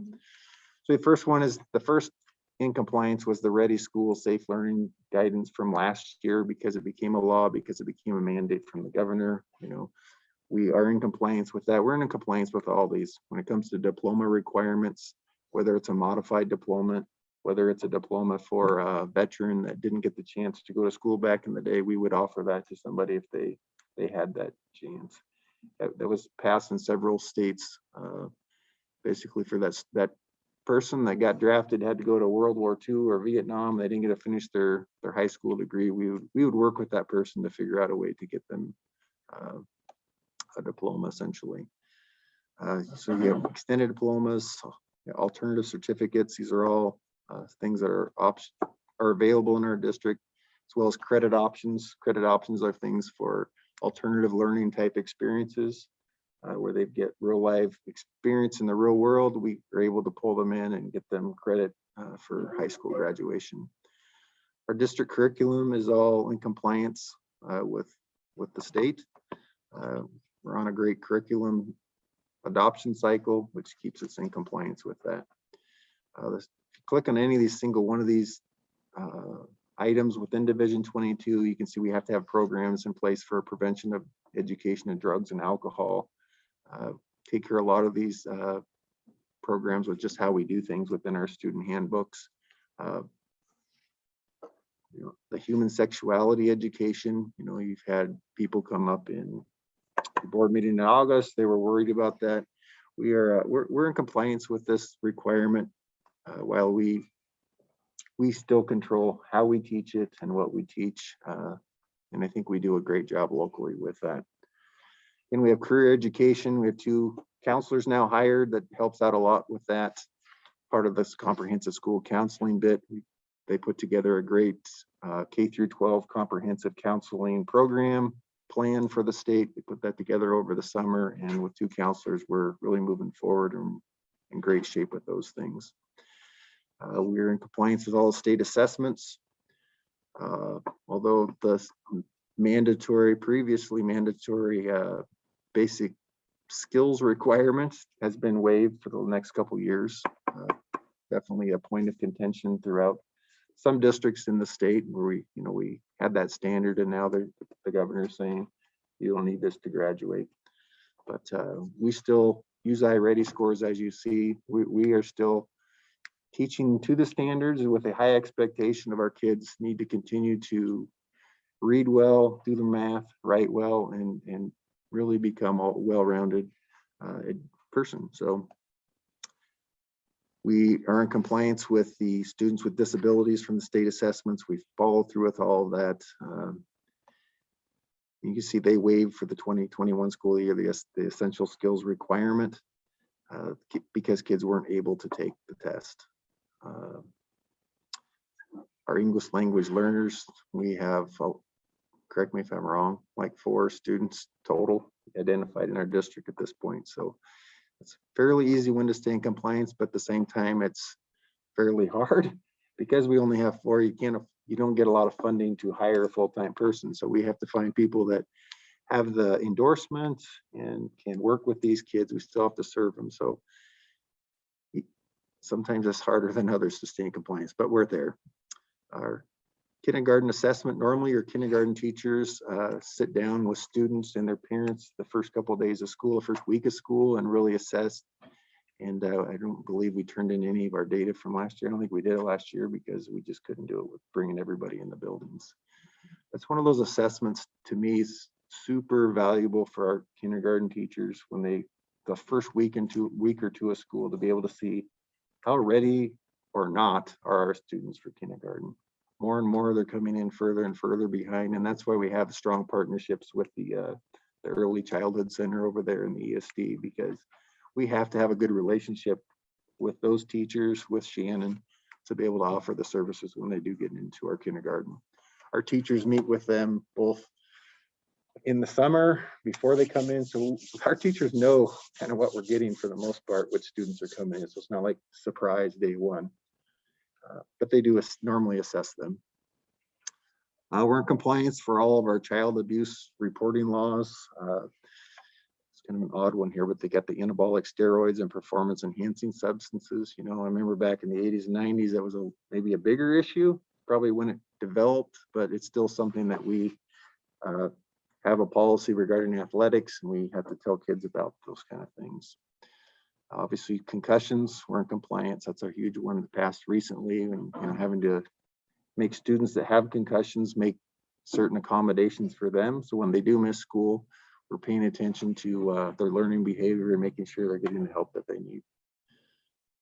Our health services are all in compliance. We had a school nurse. I believe she's going to be done here shortly. So we've advertised for another one. Kind of see it's on their local service plan to the ESD.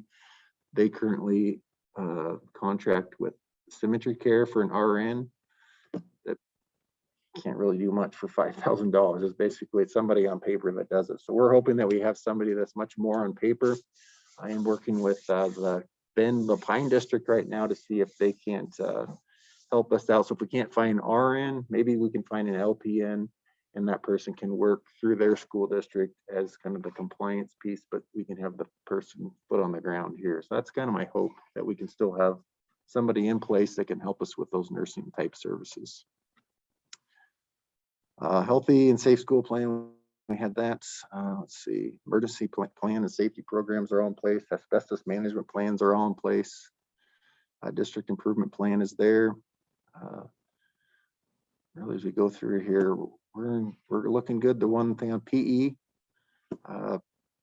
We've kind of kicked that one down the road a few different times. We're required to offer so many minutes per grade level all the way up. They've increased it a few years ago where the elementary level especially, we're going to require even more PE. For now, we're fine by our reporting. We do probably more than most districts in Oregon when it comes to physical education, so we're doing a good job. Normally, we wouldn't have this many items to go over at the board report, so I apologize. Last year, there was like 15 items. And this year, they gave us the full meal deal. Annual report on restraint and seclusion. We have we're mandated to, anytime we basically lay our hands on a student that some may see as inappropriate, we have to restrain for whatever reason. We have to fill out a report, and at the end of the year, report those to the state. Record keeping is all in place, standardization, equal education opportunities. Let's see, I'm trying to required instructional time, even though we're a 4-day week, we still meet the compliance by having longer days, Monday through Thursday. The identification of academically talented and intellectually gifted students it was waived last year, but I think we in fact did it last year anyway. So we were able to identify students and get them the services that they need. Daily class size, that's one that they don't have a hard set number. I know the in the legislative session last year, there were some things that were tried to get passed, never did get passed, but our class sizes are all small. They're easy to manage, and feel fortunate we're in a district where that's really not an issue. Trying to think if there's anything else in here that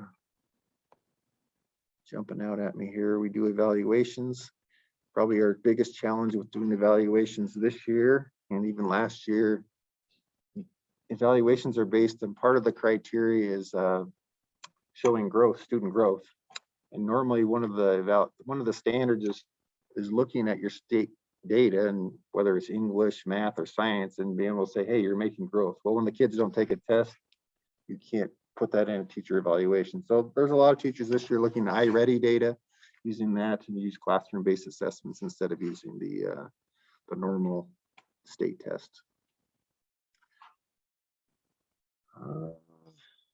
Well, last two here, alternative ed, we're in compliance, and a suicide prevention plan in place. So that about cracks it for all of our things. A lot of material there. So we are in compliance in our district, and I think it's really attributed to our administrative staff to pay attention to these types of things and go from there. Are there any questions on the Division 22 standards? On all of the ones that are waived for the 2021 school year, are they waived by the state or by us locally? By the state. That's what I thought. Yeah. I didn't give it even a chance on that report to pull that one down. They just waived it. So if essential skills are waived, can't we as a district still require some level of essential skills for a Burns high school diploma, even if Oregon doesn't require it for an Oregon diploma?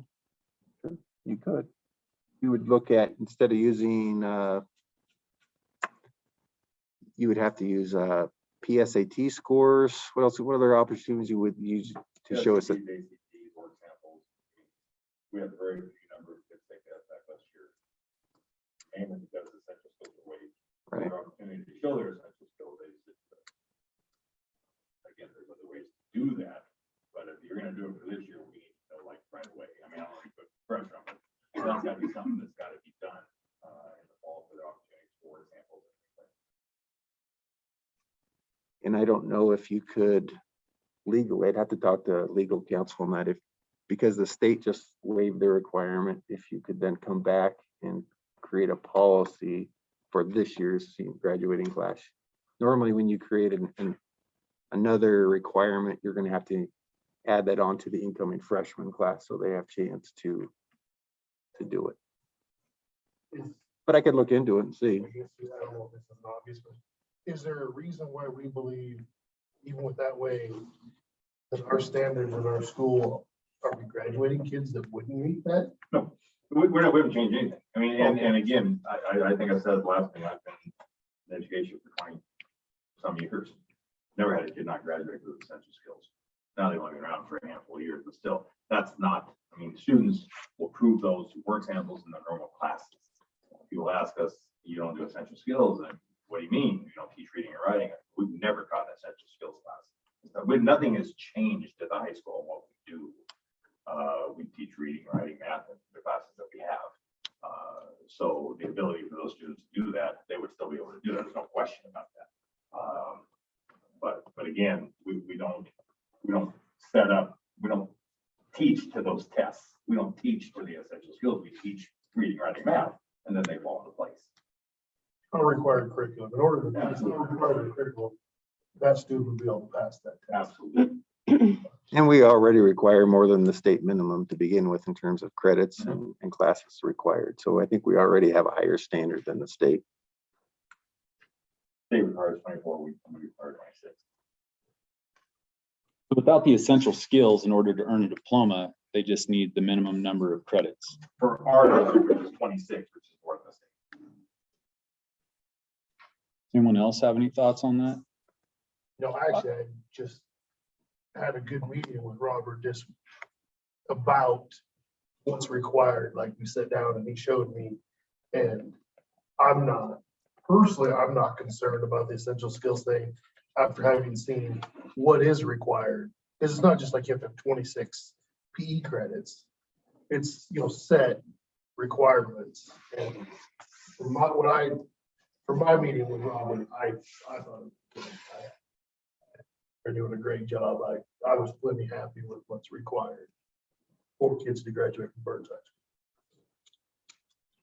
I have strong concerns about essential skills being dismissed. And I feel that sometimes inadvertently with those essential skills in place, I think sometimes teaching to the test happens, but by doing that, kids still learn those skills. And I have seen, we probably all have known people in our past who graduated high school that literally couldn't read or couldn't do math. And that's what I like about the essential skills requirement, is it in theory ensures that kids can do a basic level of that. I was reading through that statute today.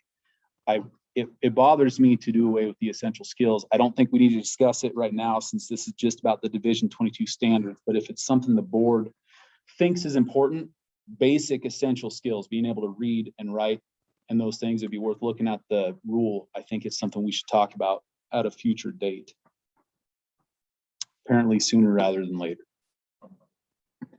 I think one thing to know is that the standards are still in place. And so even though the essential skills is waived for the next couple of graduating classes, we're still paying attention to the standards that they have to meet, because in a few more years, those up and coming classes are going to have that essential skills.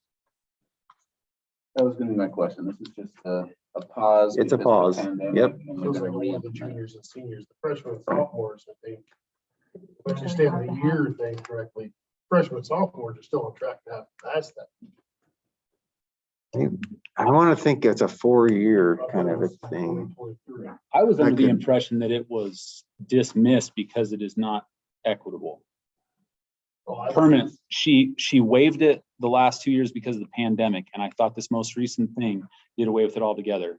I feel like you're making a face under your mask. I Is thought it was a that 4-year. I accurate? thought it was a 4-year deal, but I can't remember. But no, she said it does apply. So I have a 6th grader and he'll have to take the essential skills to graduate.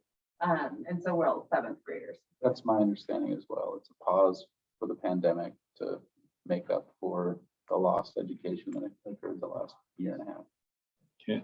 But it seemed like I know that that's part of why she changed the requirements for admission to the colleges, was because a lot of the other states were doing it because there were disadvantaged students that were not being able to get into colleges because they couldn't take the test, because they weren't getting the classes in high school. But that doesn't have anything to do with what we're teaching at the high school.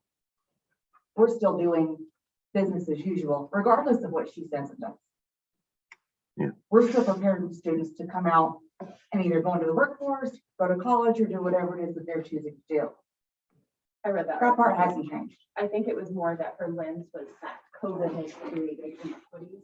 So because of COVID, kids who had a larger barrier to access to education, therefore it was inequitable. COVID put another barrier in those students' way. I think I read the same thing I think you read. All right, sorry about that rabbit trail. Are there any other questions about that? If not, I'd entertain a motion to accept the Division 22. I'm sorry, can I just say, I think that if we had any concerns that aren't doing exactly the same thing we've been doing for years, like if we had teachers that were saying, I'm gonna change my curriculum, I have such a skill, we would never have that, but you know what I'm saying? Because I've talked to quite a few administrators at other districts about what they're doing with the essential skills thing. And everybody just talks about, they say the same thing, they've never had a kid not graduate to the essential skills, they were able to prove it somewhere throughout their senior year. We're doing the same thing we've done for the last, well, I've been in the 4th year, but for the last 4 years, we're not changing anything. We're going to continue to teach the standard. And I think we're confident with our kids coming out of high school. All right, thanks. I would make a motion that we approve the report on compliance with public school standards. Yes, what is it? Division 22. Division 22 standards for public elementary and secondary schools for the 2021 school year. Is there a second? I'll second that. Joe seconds. Randy moved and Joe seconded that we approve the Division 22 standards for the elementary, middle, and high school for the 2021 years. Is that all in favor? Signify by aye. Aye. All opposed, same sign. Motion passes unanimously. All right, next item, OSBA Targeted Feedback Survey Service Agreement. Has everyone had an opportunity to take a gander at that? That's our agreement with OSBA to help us with our evaluation process and to do that targeted feedback survey we got the baseline last year for. Are there any questions or anything? Looks like the same thing we discussed last time. Yes, sir. I would entertain a motion if there are no questions to accept that OSBA service agreement as presented. I'll motion to accept the OSBA service agreement. Is there a second? Second. Joe moved, Randy seconded to accept the OSBA service agreement as presented. All in favor signify by aye. All opposed, same sign. Motion passes unanimously. Next up, Burns High School graduation date. It looks like on here, Saturday, May 28th, 2022. Any? Originally, it was gonna be a little sticky here in my meeting actually yesterday. They changed the state track meet to the previous weekend because I think the Prefontaine Classic is that weekend. So they moved the state track meet ahead. Our biggest concern there was that the kids in track and field would have to graduation would go on without them. We did it last year and we've done it in the past, you know, baseball, but this makes it a little bit more clean for us. I was gonna ask what, is this usually like the weekend before everybody else goes to school? Yeah, and this is the weekend right before we get out of school. Yep. And we're choosing, a couple of years here, we did it on Friday. We're choosing Saturday over Friday, because Friday is baseball and softball playoffs. Okay. We're gonna Saturday, our plan is to do it. I know we don't have the time on there. I'd like, if it's okay, to be flexible on the time. I talked to Eric yesterday. We're gonna try to make sure we kind of stagger with training, but they think they might be before that. But we're planning this to go in the afternoon and be outside. All right, thank you. I make a motion to approve the date, Saturday, May 28th. I second it. It's been properly moved and seconded by Dan and Wendy to approve the date of Saturday, May 28th, 2022 for the Burns High School graduation. All in favor signify by aye. Aye. All opposed, same sign. Motion passes unanimously. Right.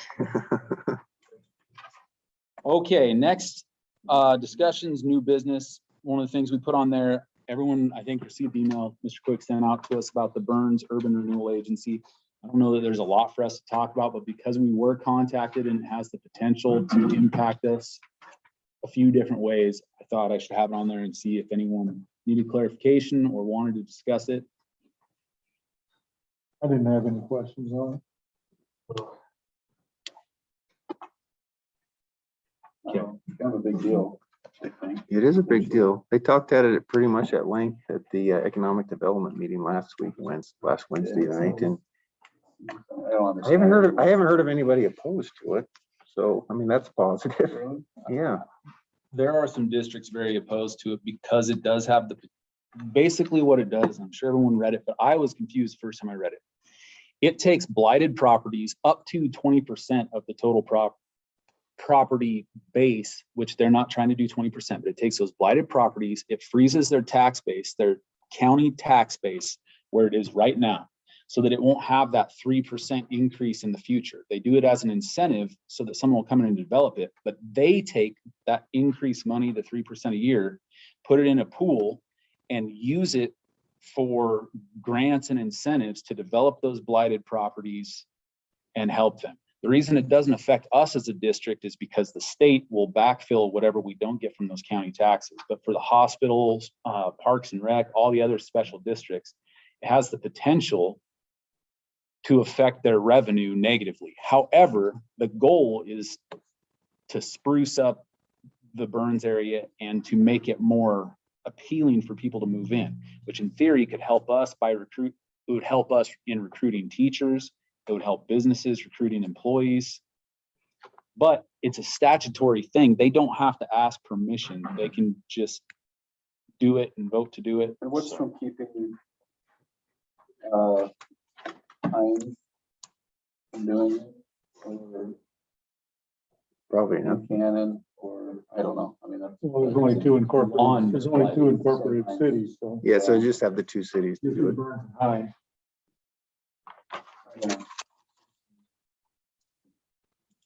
Yeah, I guess from a school district, it's a moot point because we're subsidized from the state. So I guess that's really, it would be beneficial then.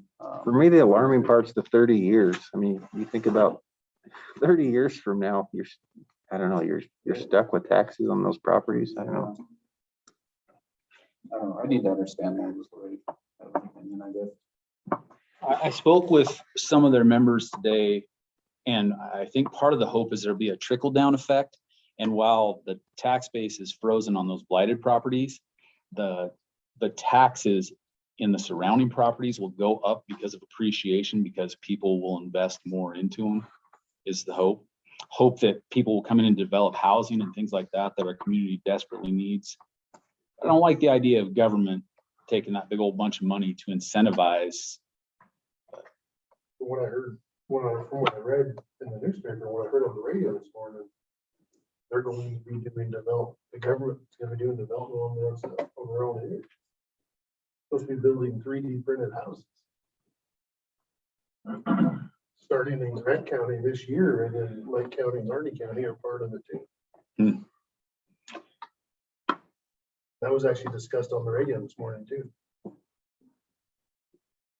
Luckily, like Dan said, I mean, it shouldn't affect us, hopefully, but The district boards will have to, we can, if they ask for our support, we could maybe chime in, but any local revenues we lose is made up by the state, so. And we lose any state revenue if we increase our local revenue, so it's. I think at best, some of the local districts are hoping that they'll at least get a seat at the table to decide how those incentives go, because we have trouble with teacherage housing and the hospital has trouble with housing. We could say, hey, we really need you to try and get some housing in there. I think that's what the districts want to focus on. There's nothing else about that. Next agenda item, superintendent evaluation process. We're contracted with OSBA this year.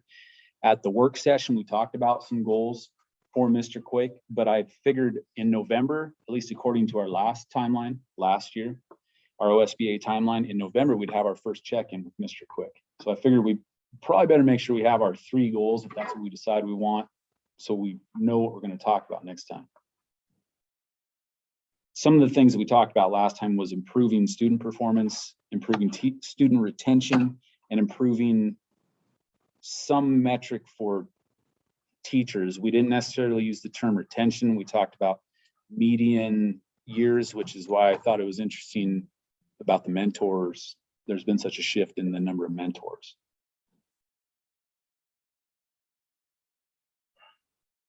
I think historically we've had about 3 goals. Doesn't that seem right? I think last year had 2. I put down potential goals.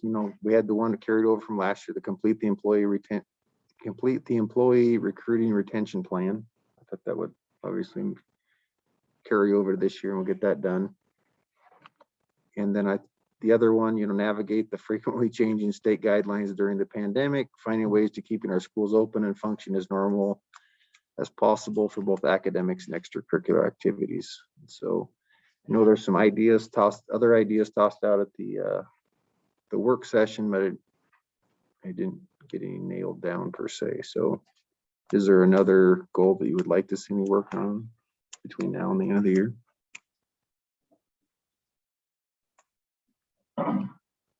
Well, increased enrollment can be a goal because you don't really have much control over that as a superintendent. I think the navigating the pandemic and finishing up the other plan you had on the teachers and stuff. Two that we want to work on for sure. I don't know if I have a third one.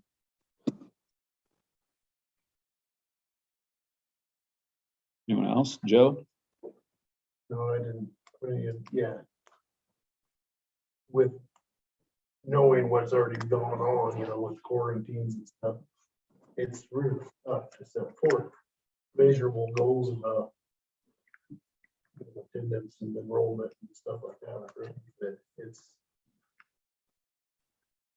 I think the challenge, like I said earlier, is it's that student attendance. So you're playing that game with the state of making sure kids are enrolled in school, but then you're mandated to unenroll them from school if they miss more than 10.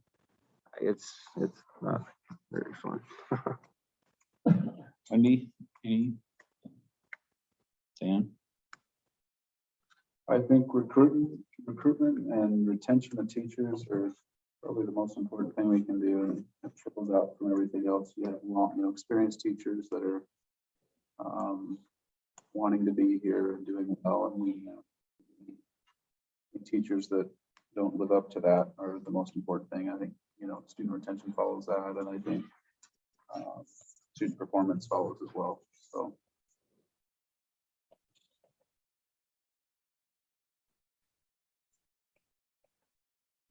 I agree in the importance of retention. I do kind of feel like navigating the pandemic is kind of inherent to the job description. I'd like to see something that has a measurable metric, completing the employee recruiting retention plan. We can say, yeah, I agree. got that done. In terms of student retention, I think if we were going to look at that, it couldn't be based on numbers. It would have to be based on a percentage of students in our district. What percentage of the students in our district have we captured to look at as an improvement to see if we can capture more of them? If that makes any sense. I would just say then a baseline of what we are right now and see improvement. Just improvement. I agree. And that's, if we were going to talk about student performance, that's what I was going to say too. Just like Mr. Burns' report showed the improvement, I wouldn't set a metric, say we want to see 90% at a certain level, just improvement. Yeah, and then I guess I look at the student attendance thing. So, we could look at from last year to this year, and we've already gone up, right? Like a lot, but it's like, did I do anything special over the summer to make that happen? No, the pandemic happened, right? So it's like the control I have over that is pretty minimal. But I can tell you, hey, yeah, I did a great job. I got our numbers up, right? I can't take credit for what happened over the summer. There might be some small things and, special program to identify kids that are at risk for missing a lot of school and reaching out to them. I don't know. That could be a small thing that could make a difference but it's, overall it would be year over year increase or improvement in that area. But you're right, it is a lot of it's out of your control. People move away. How do you control that, right? Yeah. This year, I almost wonder if the attendance would almost be more of an important thing to look at than the enrollment numbers. Because I noticed in that middle school report, it talked about the state standard for attendance, the certain percentage, and during the pandemic, it's something all the schools seem to be struggling with.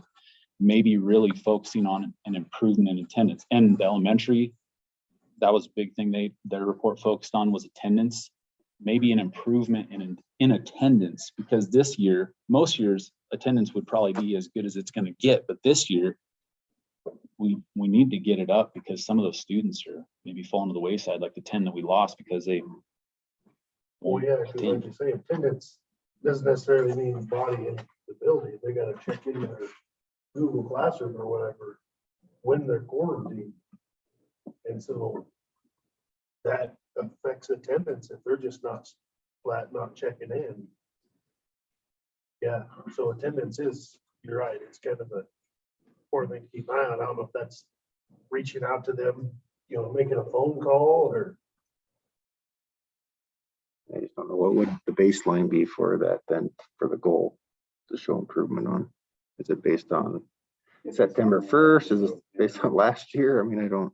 It is hard with the weirdness of COVID. I don't know if there's even like a, say we want to improve it, we just would like to be constantly kept in the loop to make sure we're not just losing. I can certainly report on it every month to kind of see where we're at, what we're doing. What was your thought, Ken? I don't know. I think these are good ideas. I think they're important to, you know, kind of track attendance, and there's some ways in there that we can do it by putting an emphasis on it.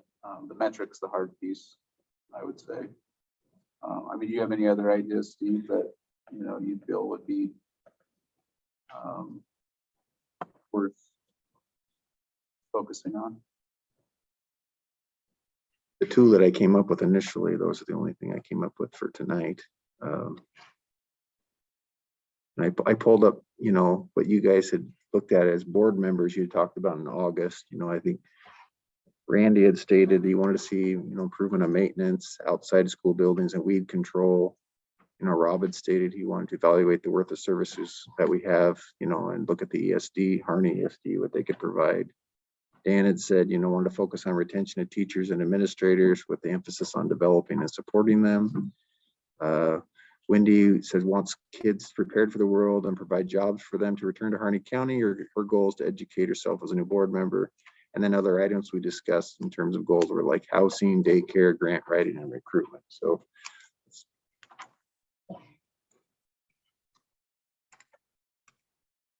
All sound good. I know, right? Agreed. How do you agree? Right. Pick the two that we have. I like the idea of completing the employee recruitment plan. And navigating the pandemic, I think, is a hard metric to measure, and it has to be done anyway. Student performance, just to say district-wide improvement, I think we're already on track to that, but I think that is a good goal. Is there something else that the board thinks we should have, or? Yeah, like I say, from firsthand experience with quarantines and stuff, there's so many of that other student related metrics that are just hard to gonna be hard to track and keep track of.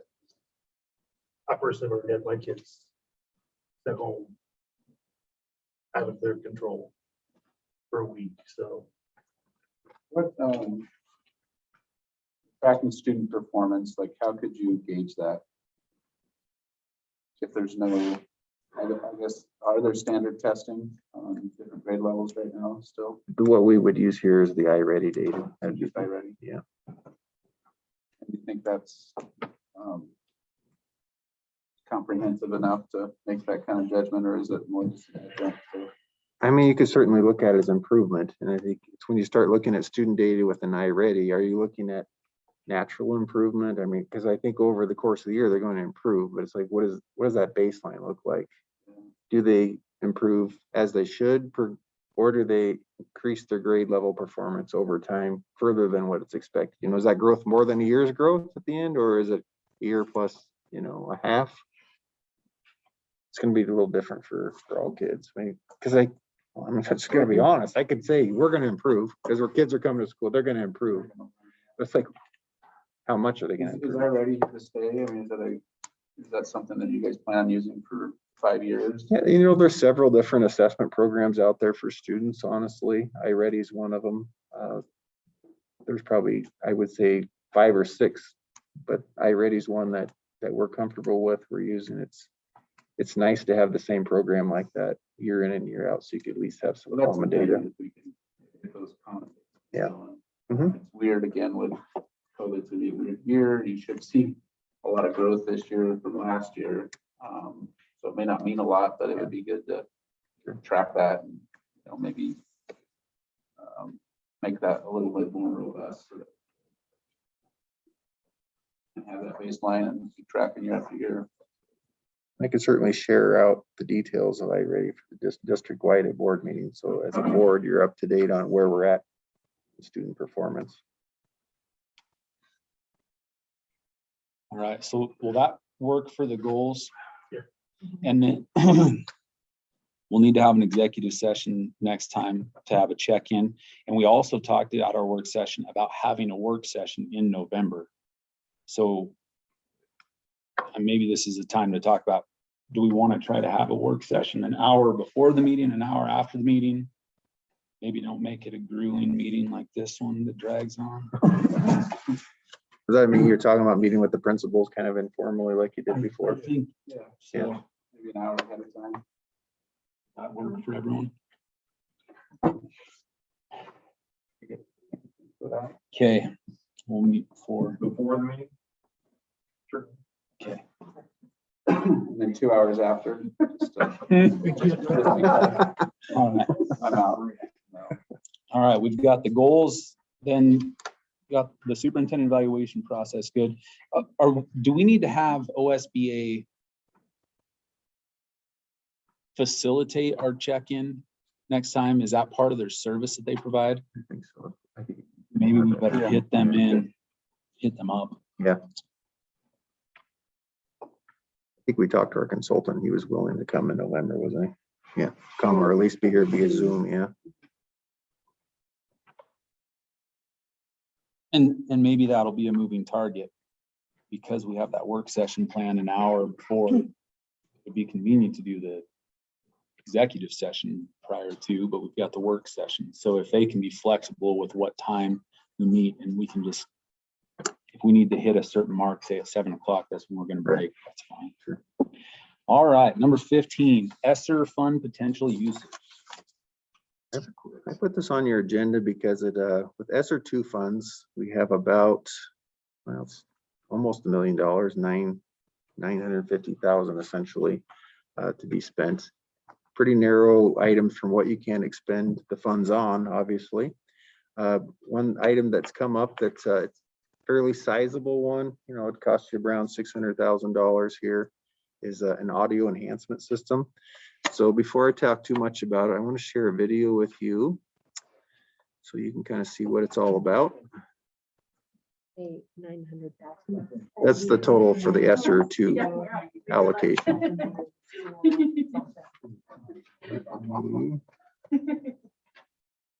Let's make sure I share this with those that are online as well. My computer died, so. You what? My computer died, so I can't see anything. Okay, I got it. It'll show up here.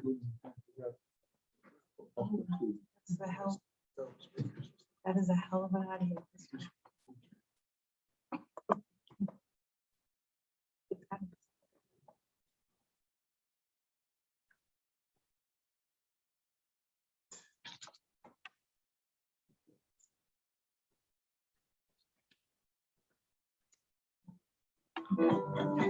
As a superintendent, oftentimes you have to make tough decisions, especially about spending money.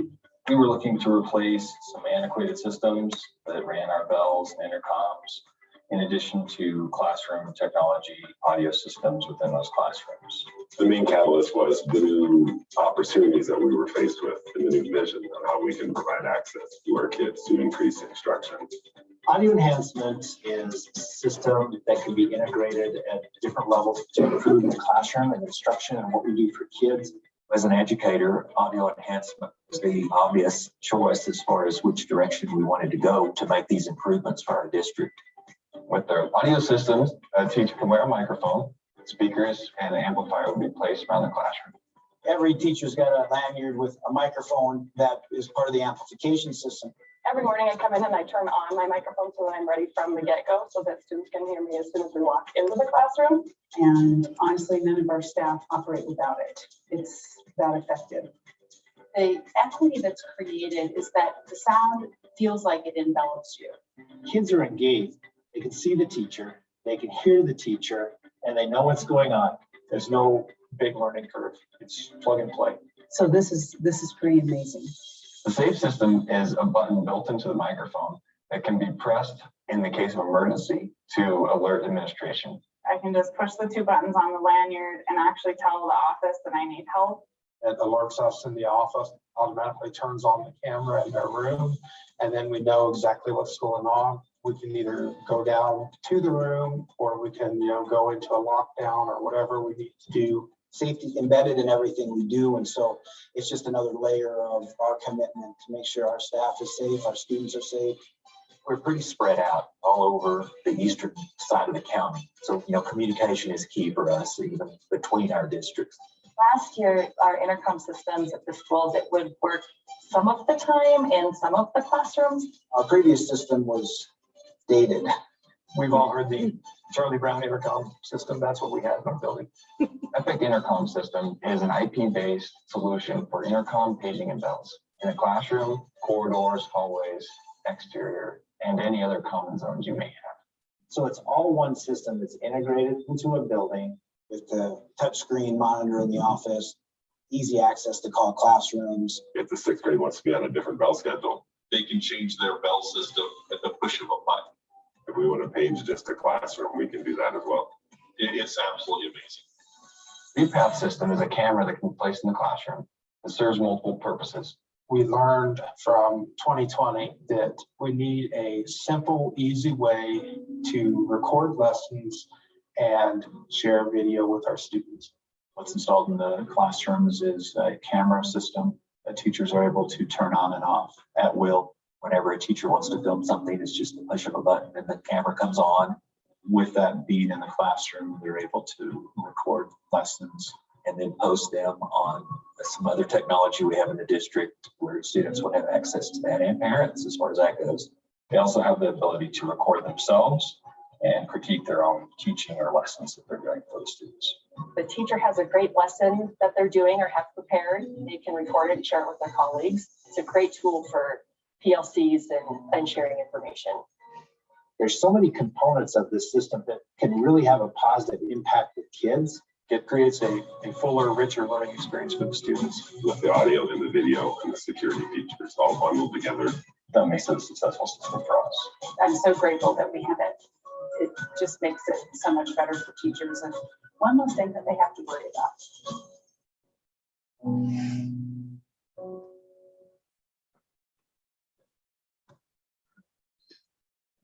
$600,000 for all of our schools? Yeah, it'd be for all the schools and for all 4 of their, turn this off. So all 4 of their components. And so within that, you have the audio system where the classroom, they would actually have 4 speakers in the classroom. Right now, some of our classrooms have what they call a red cat system for students that have hearing disabilities. But it's just that 1 speaker in the class. And this one puts 4 speakers in the classroom. It also has a component where a student with a hearing aid, an advanced hearing aid, would be able to have a device that connects it directly into the system rather than just hearing it. It would instantly be, FM transmitted into his ear to be able to hear. Really the big selling point is it's not just for the hearing impaired, but it really benefits the teacher, especially when they're wearing masks. Like, it just helps with their ability to speak without just getting so tired at the end of the day, kind of shouting. A teacher can speak in a normal voice in a normal setting. Everybody hears it at the same equal volume, which is nice. So when you said that includes all the components, so what they just showed was cameras, speakers, intercom, and so the 600,000 would cover everything that was just happening. Yeah, and that would be all their systems. Like I said, right now our intercom system is kind of like what that one superintendent said is the Charlie Brown system. It's not really functioning great in any of our buildings. Like that in the 70s. Isn't that good? Yeah. It's been that way for a long time. The nice thing is that the way they've really come up with the system that integrates so many different things. It's not only are you using it as a teacher to speak to your kids, but You know, if the office comes online and needs to do a school-wide intercom or even page with that classroom, it will override the teacher talking. And here it's in the classroom, here's what's going on. The safety thing, Umatilla has all these components put in there. And their superintendent was talking to me and just said it was a game changer for them. She was in the office one day and there was a student that was having a blowout in a classroom. The teacher pressed the button. It sent off the, she called it the submarine alarm in the office. Instantly on their screens, it pops up the picture of that classroom. They could see instantly what was going on. So they could decide at that moment, do I need to call the police or do I just need to go down there and help? You know, nice that way. I know the big concern teachers would have is, you know, this big brother watching me, right? What's going on? But the unique part of the system is the teacher has full control over their system. So a principal can't just hop on there and look at it. They are the ones that control when it's recording and when it's being watched. There'd be, yeah, policies set up to prevent any fear. Right. That would have to, it would be an agreement with, I think they did an MOA up there with the union that said, hey, it won't be used for evaluative purposes. The really cool thing up in Umatilla, and I think they're doing in Milton Freewater as well, is that they allow their teachers to, as an option. So instead of having the principal come in and sit down, take notes as a formal evaluation, the teacher is allowed to say, hey, in 1 week, I need your best lesson on, you choose what it is, how it is. And what she found is that a lot of the teachers were doing a lesson, they'd go back through and watch it themselves. So they're kind of self-reflecting on how that lesson went. And they could be like, yeah, this is money. Or they'd be like, I can do better, right? And so their own teaching was improving, not because the principals are watching it, but they're watching themselves. And so she said for that reason alone, for them, it was a game changer. And is this the only, is the audio enhancement, is this the video we watched, is it the only company Provider? that offers it? Yeah, I haven't provider. seen a provider other than these guys that put it all together like that. There's certainly providers that do the audio enhancement for the classrooms like Red Cat. There's certainly intercom systems, but I've never seen a company that puts all of them together like that. Right. And then how long does the process take? Is it a summer? Is it 2 summers? They would actually, if we were wanted to pull the trigger on it, they would probably have it in by the second semester here. So end of January probably it would be in. No disruption to the classroom? They said in their installation process, they would work around us in terms of working after hours outside of school and during holidays. So. And is this already a bid that has been bid? They've Right. been in and actually already looked at the school? They have, yeah, they came This in. is their bid. Right. So part of their bidding process is they had to get vetted through a bidding co-op. So they had to submit the pricing for all their components through a co-op. So, and we're part of that co-op. And so their prices have been vetted already. So we don't have to go through we don't have to get 3 bids for this system because of that. What about maintenance? Is there maintenance expenses after the fact, or is it something that Service our guys contracts. already on staff can take care of, or is it something that adding to their plate will be too much? Well, there's a service contract with them that's part of that price that they give us, part of the actual bid that says, you know, for 5 years. One time was about 5 to 10 years when we spoke to the guy who came out. Andy grilled him pretty good. Well, that's what I was wondering, he's here, you know, making sure our stuff works this late. Does he want to maintain a fancier? Probably roll on us anyway. Kind of what everything wants. But with them in doing the install and everything, that takes a lot off your plate right there. Yeah. It's one of those things that I've been talking to him for a couple months on it. You know, the initial idea came to me from the Umatilla superintendent. I said, hey, we're doing this. So I contacted him and say, hey, what can you show me about it? I met with a couple teachers. All administrators have seen the video. Everybody's pretty excited about it. I did submit to the state for ESSER 2 funds for any kind of capital outlay projects like this. You have to get pre-approval. I submitted to them with the rationale, like here's why we could use ESSER 2 funds and here's why it would work for us. And it just got approved late last week. So it's been pre-approved from the state as a valid expenditure for ESSER 2 funds. This is use it or lose it money type deal. Like, Yeah, I think ESSER 2 still lasts through what, next year even, doesn't it? 23. Yeah, it lasts for a few years. We could. So there's no monthly fees. There's no, like, do they do upgrades to the system?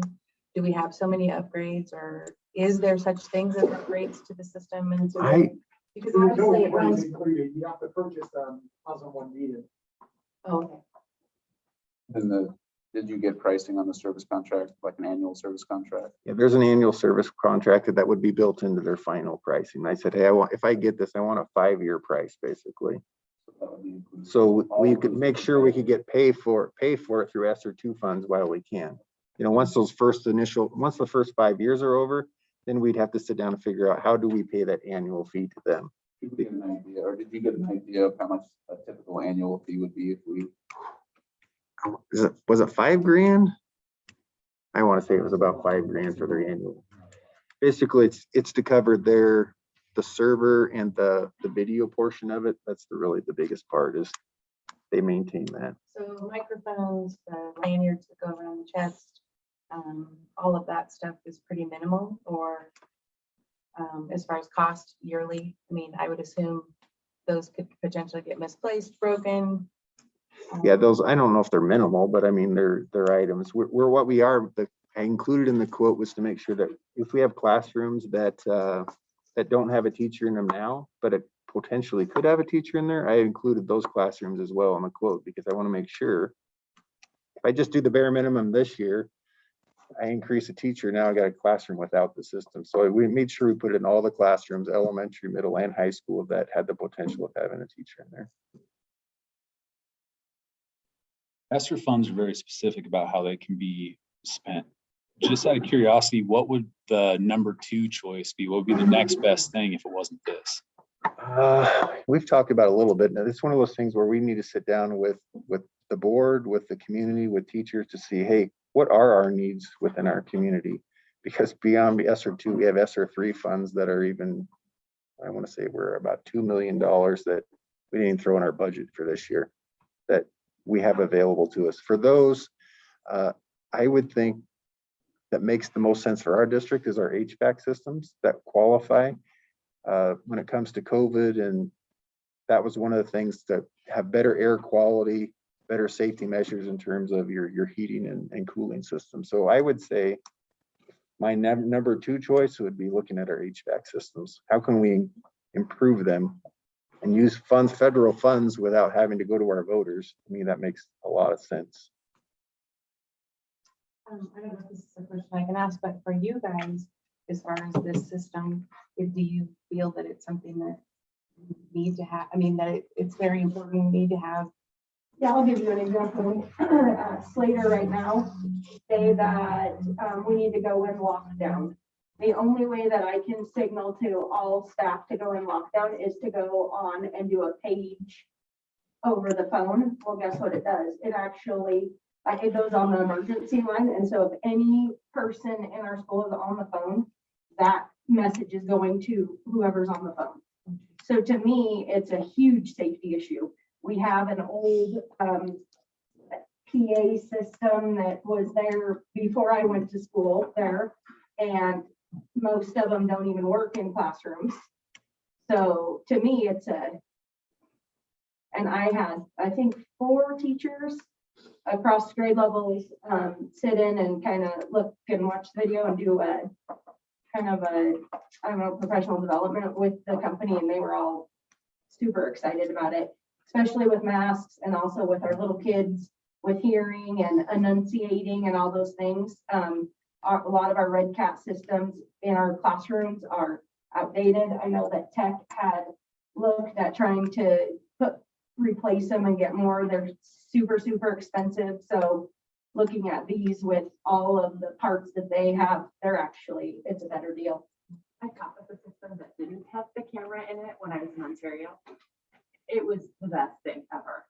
Again, I never yelled. I never lift my voice. The fun thing too is I found my engagement went up. They probably got sick of me, but I have surround sound. The other thing I noticed is that I would be able to vary my volume. So I could talk really softly, and it still was really soft, but everyone could hear me. And so again, my classroom engagement changed. But it was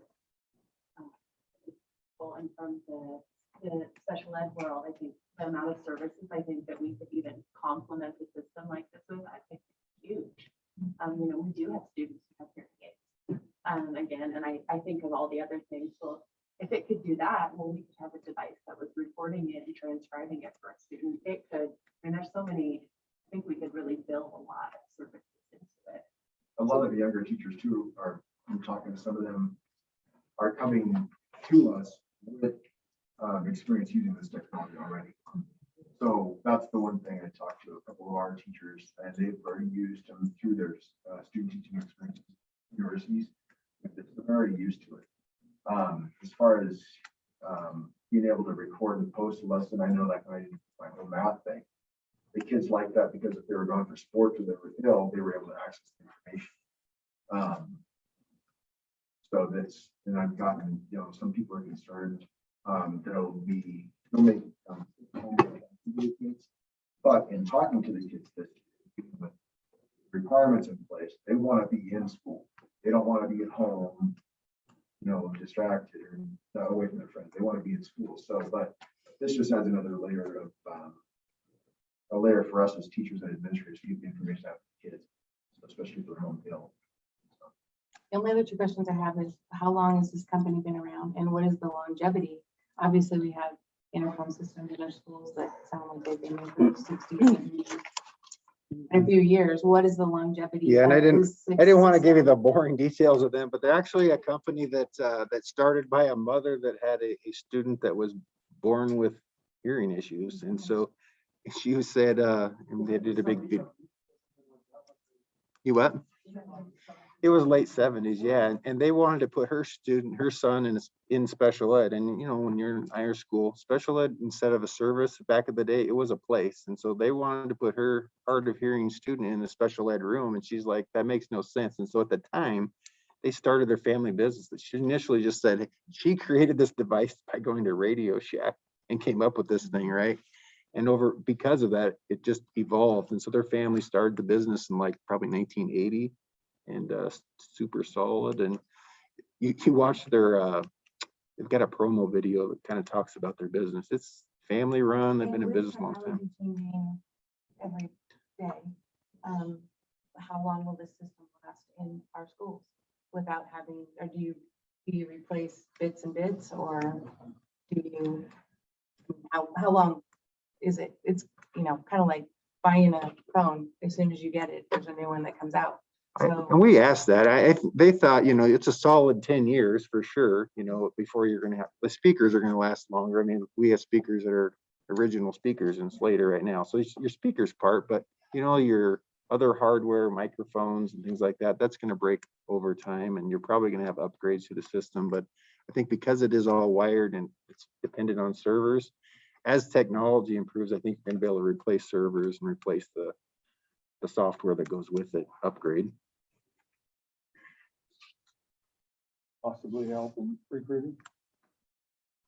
Right. It's definitely a very modern tool. Most schools have, like I said, the Red Cat systems for a few classrooms here and there. For this one, it's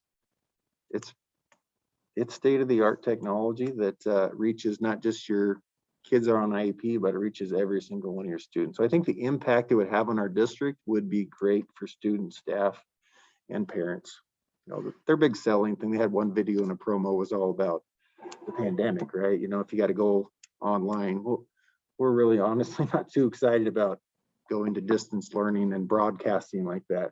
I would be more interested in using it. So you did record a lesson, so if a kid did miss it, he could go in and instead of saying, hey, what'd you miss for the day? You could have the student go watch your class. Here's what you missed, exactly what you missed. The concern is a couple of teachers, like I said, they don't want to see that ever be the replacement, and we don't want to see that. I see it more as a professional development tool for our teachers as the primary tool with the video piece. But then really it's that safety piece that I really love.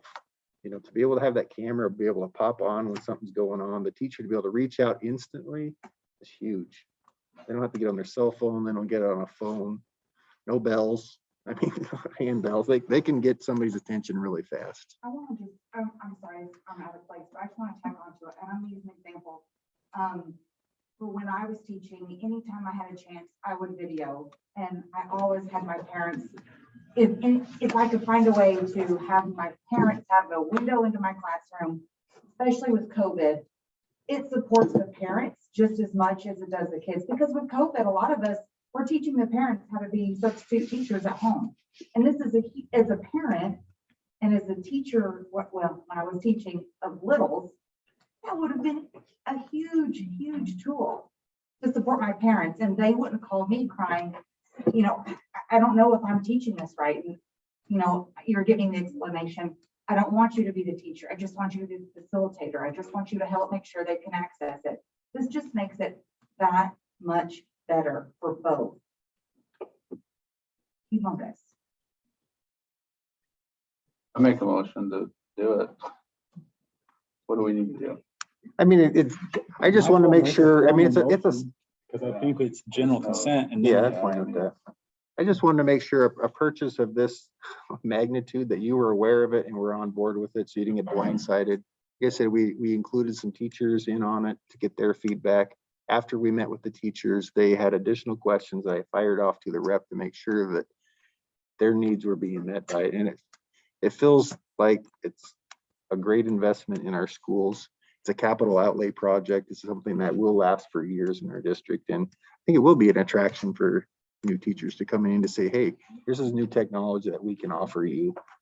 Yeah, so formalize that motion. I'll go into that. All right. Okay, so Dan moved to approve the ESSER 2 fund usage on the audio enhancement system. Is that about right?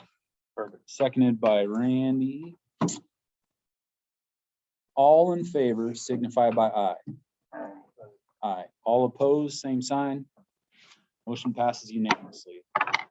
That was a really well put together proposal. That sounds like it'll be a great asset for our district. So I wanted to follow it up with potential. having to do with ESSER 2. We do have ESSER 3 funds. I have to put together a plan that doesn't have to be precise for ESSER 3 by the 22nd. I will probably include in that plan an HVAC system, but it's not committing us to anything. I just want to make sure you're aware of that. How many estimates are there? Three. Yep. As of now. ESSER funds, ESSER 1, that was when the pandemic initially hit, and we used most of that for mask and for curriculum. ESSER 2 is a little bit different. And then before ESSER 2 even really got funded, they came out and said, hey, federal government wants to give you more money. And we're like, cool. But it's, I think, enough where we have to do something that we wouldn't normally be able to do. You know, we want to take advantage of these federal dollars to our district the best we can. So I'm moving a little slower on ESSER 3. I think the HVAC is great, but I think I'm worried about how much our old buildings are gonna cost. So anything like Right. band-aid it until we come up with more money. Yeah. Cool. Board requests or reports. There was one question that I wanted to ask, and then I totally forgot, and I wrote this down to bring up. When we'd had a discussion, I definitely had some concerns over how the mandates would affect our employees and their rights and what stance we should take on that. And we had discussion and we left it at, we weren't going to pass anything, but to reach out to other boards in the county and collaborate with them. And we did have a meeting of the 10 schools in Harney County. 8 of the 10 were represented. One of them didn't show up. They sent something in, but so 7 of the chairs were there. We had a discussion. It was what you would expect. They didn't believe that it was consistent with the values of Harney County to dismiss our valued employees based on this mandate, but they weren't sure what to do. They were frustrated. There was a lot of talk about this might not be their line in the sand, but if they mandate vaccines for students, that is a hard line for a lot of these boards. A few of the boards were ready to pass a resolution like the sample resolution that we talked about a few months ago. And there was a consensus that the more schools in Harney County sign off on it, the more unified, the more power it'll have. They also wanted us to reach out to different legal foundations because PACE, for example, has said there's nothing we can do about it. Our legal advisement said there's nothing, but there are firms like the Freedom Foundation that are representing some cases now. They basically said it's not looking good against the mandate, but if you have to take a stand to protect your employees, then it'll be a different ball of wax. Everyone's just kind of sitting back puckered until the 18th to see what it really looks like when the rubber hits the road. But I just wanted to give that report. That's what the chairs talked about. But I think we all need to think about At our next board meeting, if there is a list of names, whether it's employees or volunteers, because they can't be involved in our organization either, to dismiss, how are we going to handle that? I think we need to think about. I don't know if everyone was able to tune into that webinar by OSBA about the laws, but they basically said their legal advisement was, you have to take steps to reasonably accommodate if someone has not been vaccinated. If they have an exception, you have to take steps to reasonably accommodate. And their recommendation was, if they can work remotely, have them do that. If they can't, and working directly with students is inherent to their job description, unpaid leave may be your best option. And I personally find that unacceptable. And so, and I'm sure you've all seen, but California has mandated the vaccine for students, Portland school boards, and I haven't seen that in the news. That was out of a Portland school board meeting that I saw. They have mandated it. They're just working on their protocol for what that policy will look like. That's something I think we need to be thinking about how we're going to handle. We don't have to right now. Maybe it won't come to fruition, but I can tell you what I have in place right now, because we by law have to, for those employees that aren't vaccinated, have to send them a message like, here's what we're going to do, basically. And so I'll send them a letter. I put that's a reasonable effort here. So I'm just going to ask them to wear masks correctly, and adhere to the protocols, adhere to them. You know, not coming to work when they're feeling sick or have symptoms such as cold, running flu or fever. Social distancing guidelines adhere to both staff and students. You know, regular use of hand sanitizer, hand washing. Encourage healthy eating, exercise, and maintaining health, and other steps as requested by your supervisor. And so I talked to several districts in our area, Bend, Sisters, Culver, Prineville, about Kirk County. Talked to Matt Hawley out of Crane, and kind of took them all, that said, these would probably make the most sense. Some of the districts on the west side are requiring weekly testing. They're requiring them, like you said, to teach remotely, which that doesn't even make any sense. Yeah, there's some ridiculous things. So to me, these make the sense for our district. I think our employees will be fine with. I think they're enough that they're already really kind of doing so. will we have employees or volunteers that we have to dismiss on the 18th? Probably substitute, maybe one or two that we would have to take off our list. And he had one employee that was just gonna retire anyhow. Yeah. And one substitute that just didn't want to play the game. Right.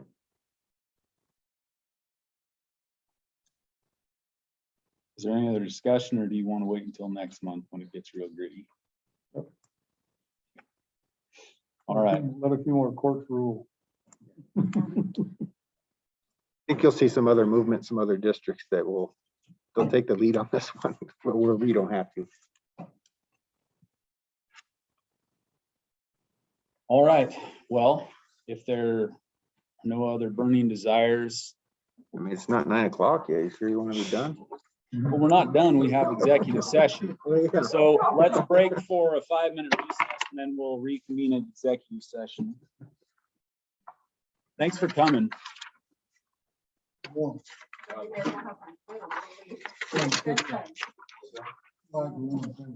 Where do we have executive session if everyone doesn't? We just go to my office. Good. They go back to San Francisco. I like when they go Right back behind you My there. team lost today, so it doesn't matter. White Sox.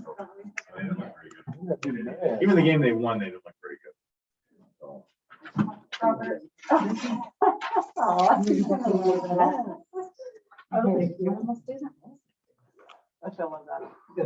Are you coming to see me this Friday? my Thursday. Mrs. Graham, can I sign those minutes? I have just a couple questions. So I won't take- Okay. I didn't Well, print I 'em. thought you were coming. on that's Friday. okay. Sorry, but I do have some other stuff for you. You didn't hear about Brady. Okay. But Does I that will matter? do- I just printed it off because they Oh, approved, okay. they approved what they were last month. So everybody just needs to sign it. So there's one donation, and then this is for everybody to sign. This is just the print copy that last- Okay, yeah. that'll work. Last month. We can just all sign the same one. Yeah. Good night. Here, Robert. I will. I'll just let you know when they're, you can come in anytime and sign them, or I'll have them. Okay. Next time you're here to go to the agenda. Yeah. Darn it. Or maybe I'll just go right now and print them, so then I can post them. Yeah, that'd be cool. This way. Some expectations. And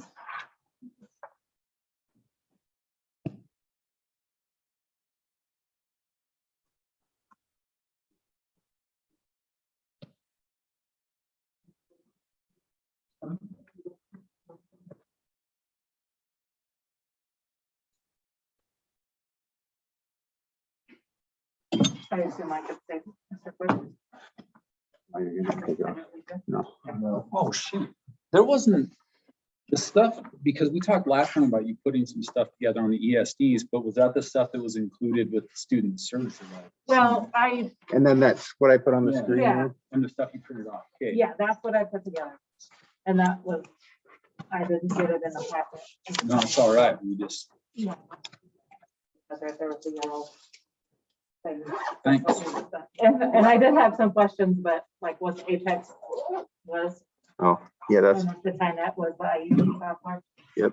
It was- So TiNet is the IEP software, and Apex is the learning management system for alternative ed. Oh, okay. Yeah, those are my three questions of what exactly. And you answered the synergy one for Yep. management. Yep. software. So, okay. Cool.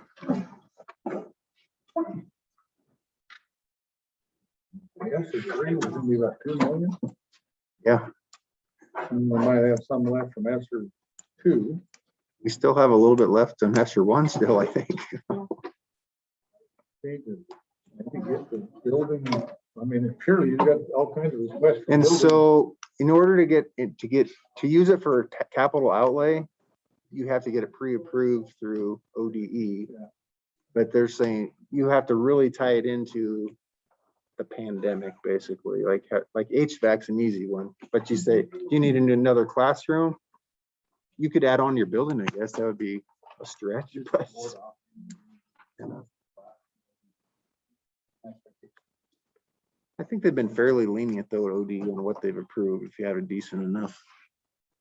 Some of the stuff other schools have got away with. No, I think agreed. Yeah. What was that? What funding were you talking about? Well, between the ESSER funds, there's. I told you what I was saying. Joe Biden over there. Yeah. I'm curious, we discussed at the work session in August, and I don't want it to make it sound like I'm like, again, it's a rule out for sports, but the whole how we're ready to be in trouble with the bathroom situation at the track and the softball field. Where we're not supplying a restroom for girls and stuff for softball. Oh, I got you. And then the same thing, you know, Robert talked about earlier, restroom concession facility that will serve the softball and the track. Yeah. Because if they open up a concession stand, well, to get in the restroom, you gotta open the building so people can get in the building, so you gotta have somebody in there.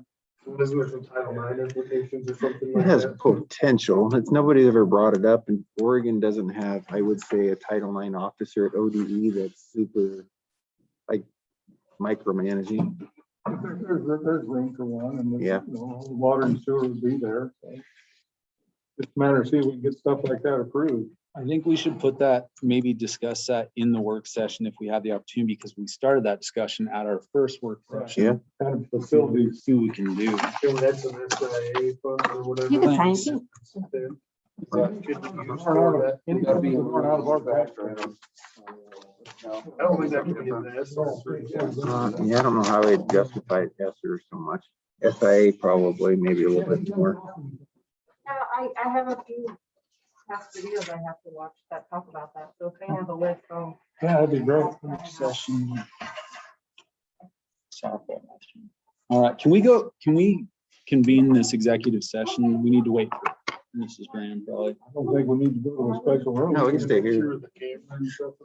That would make sense.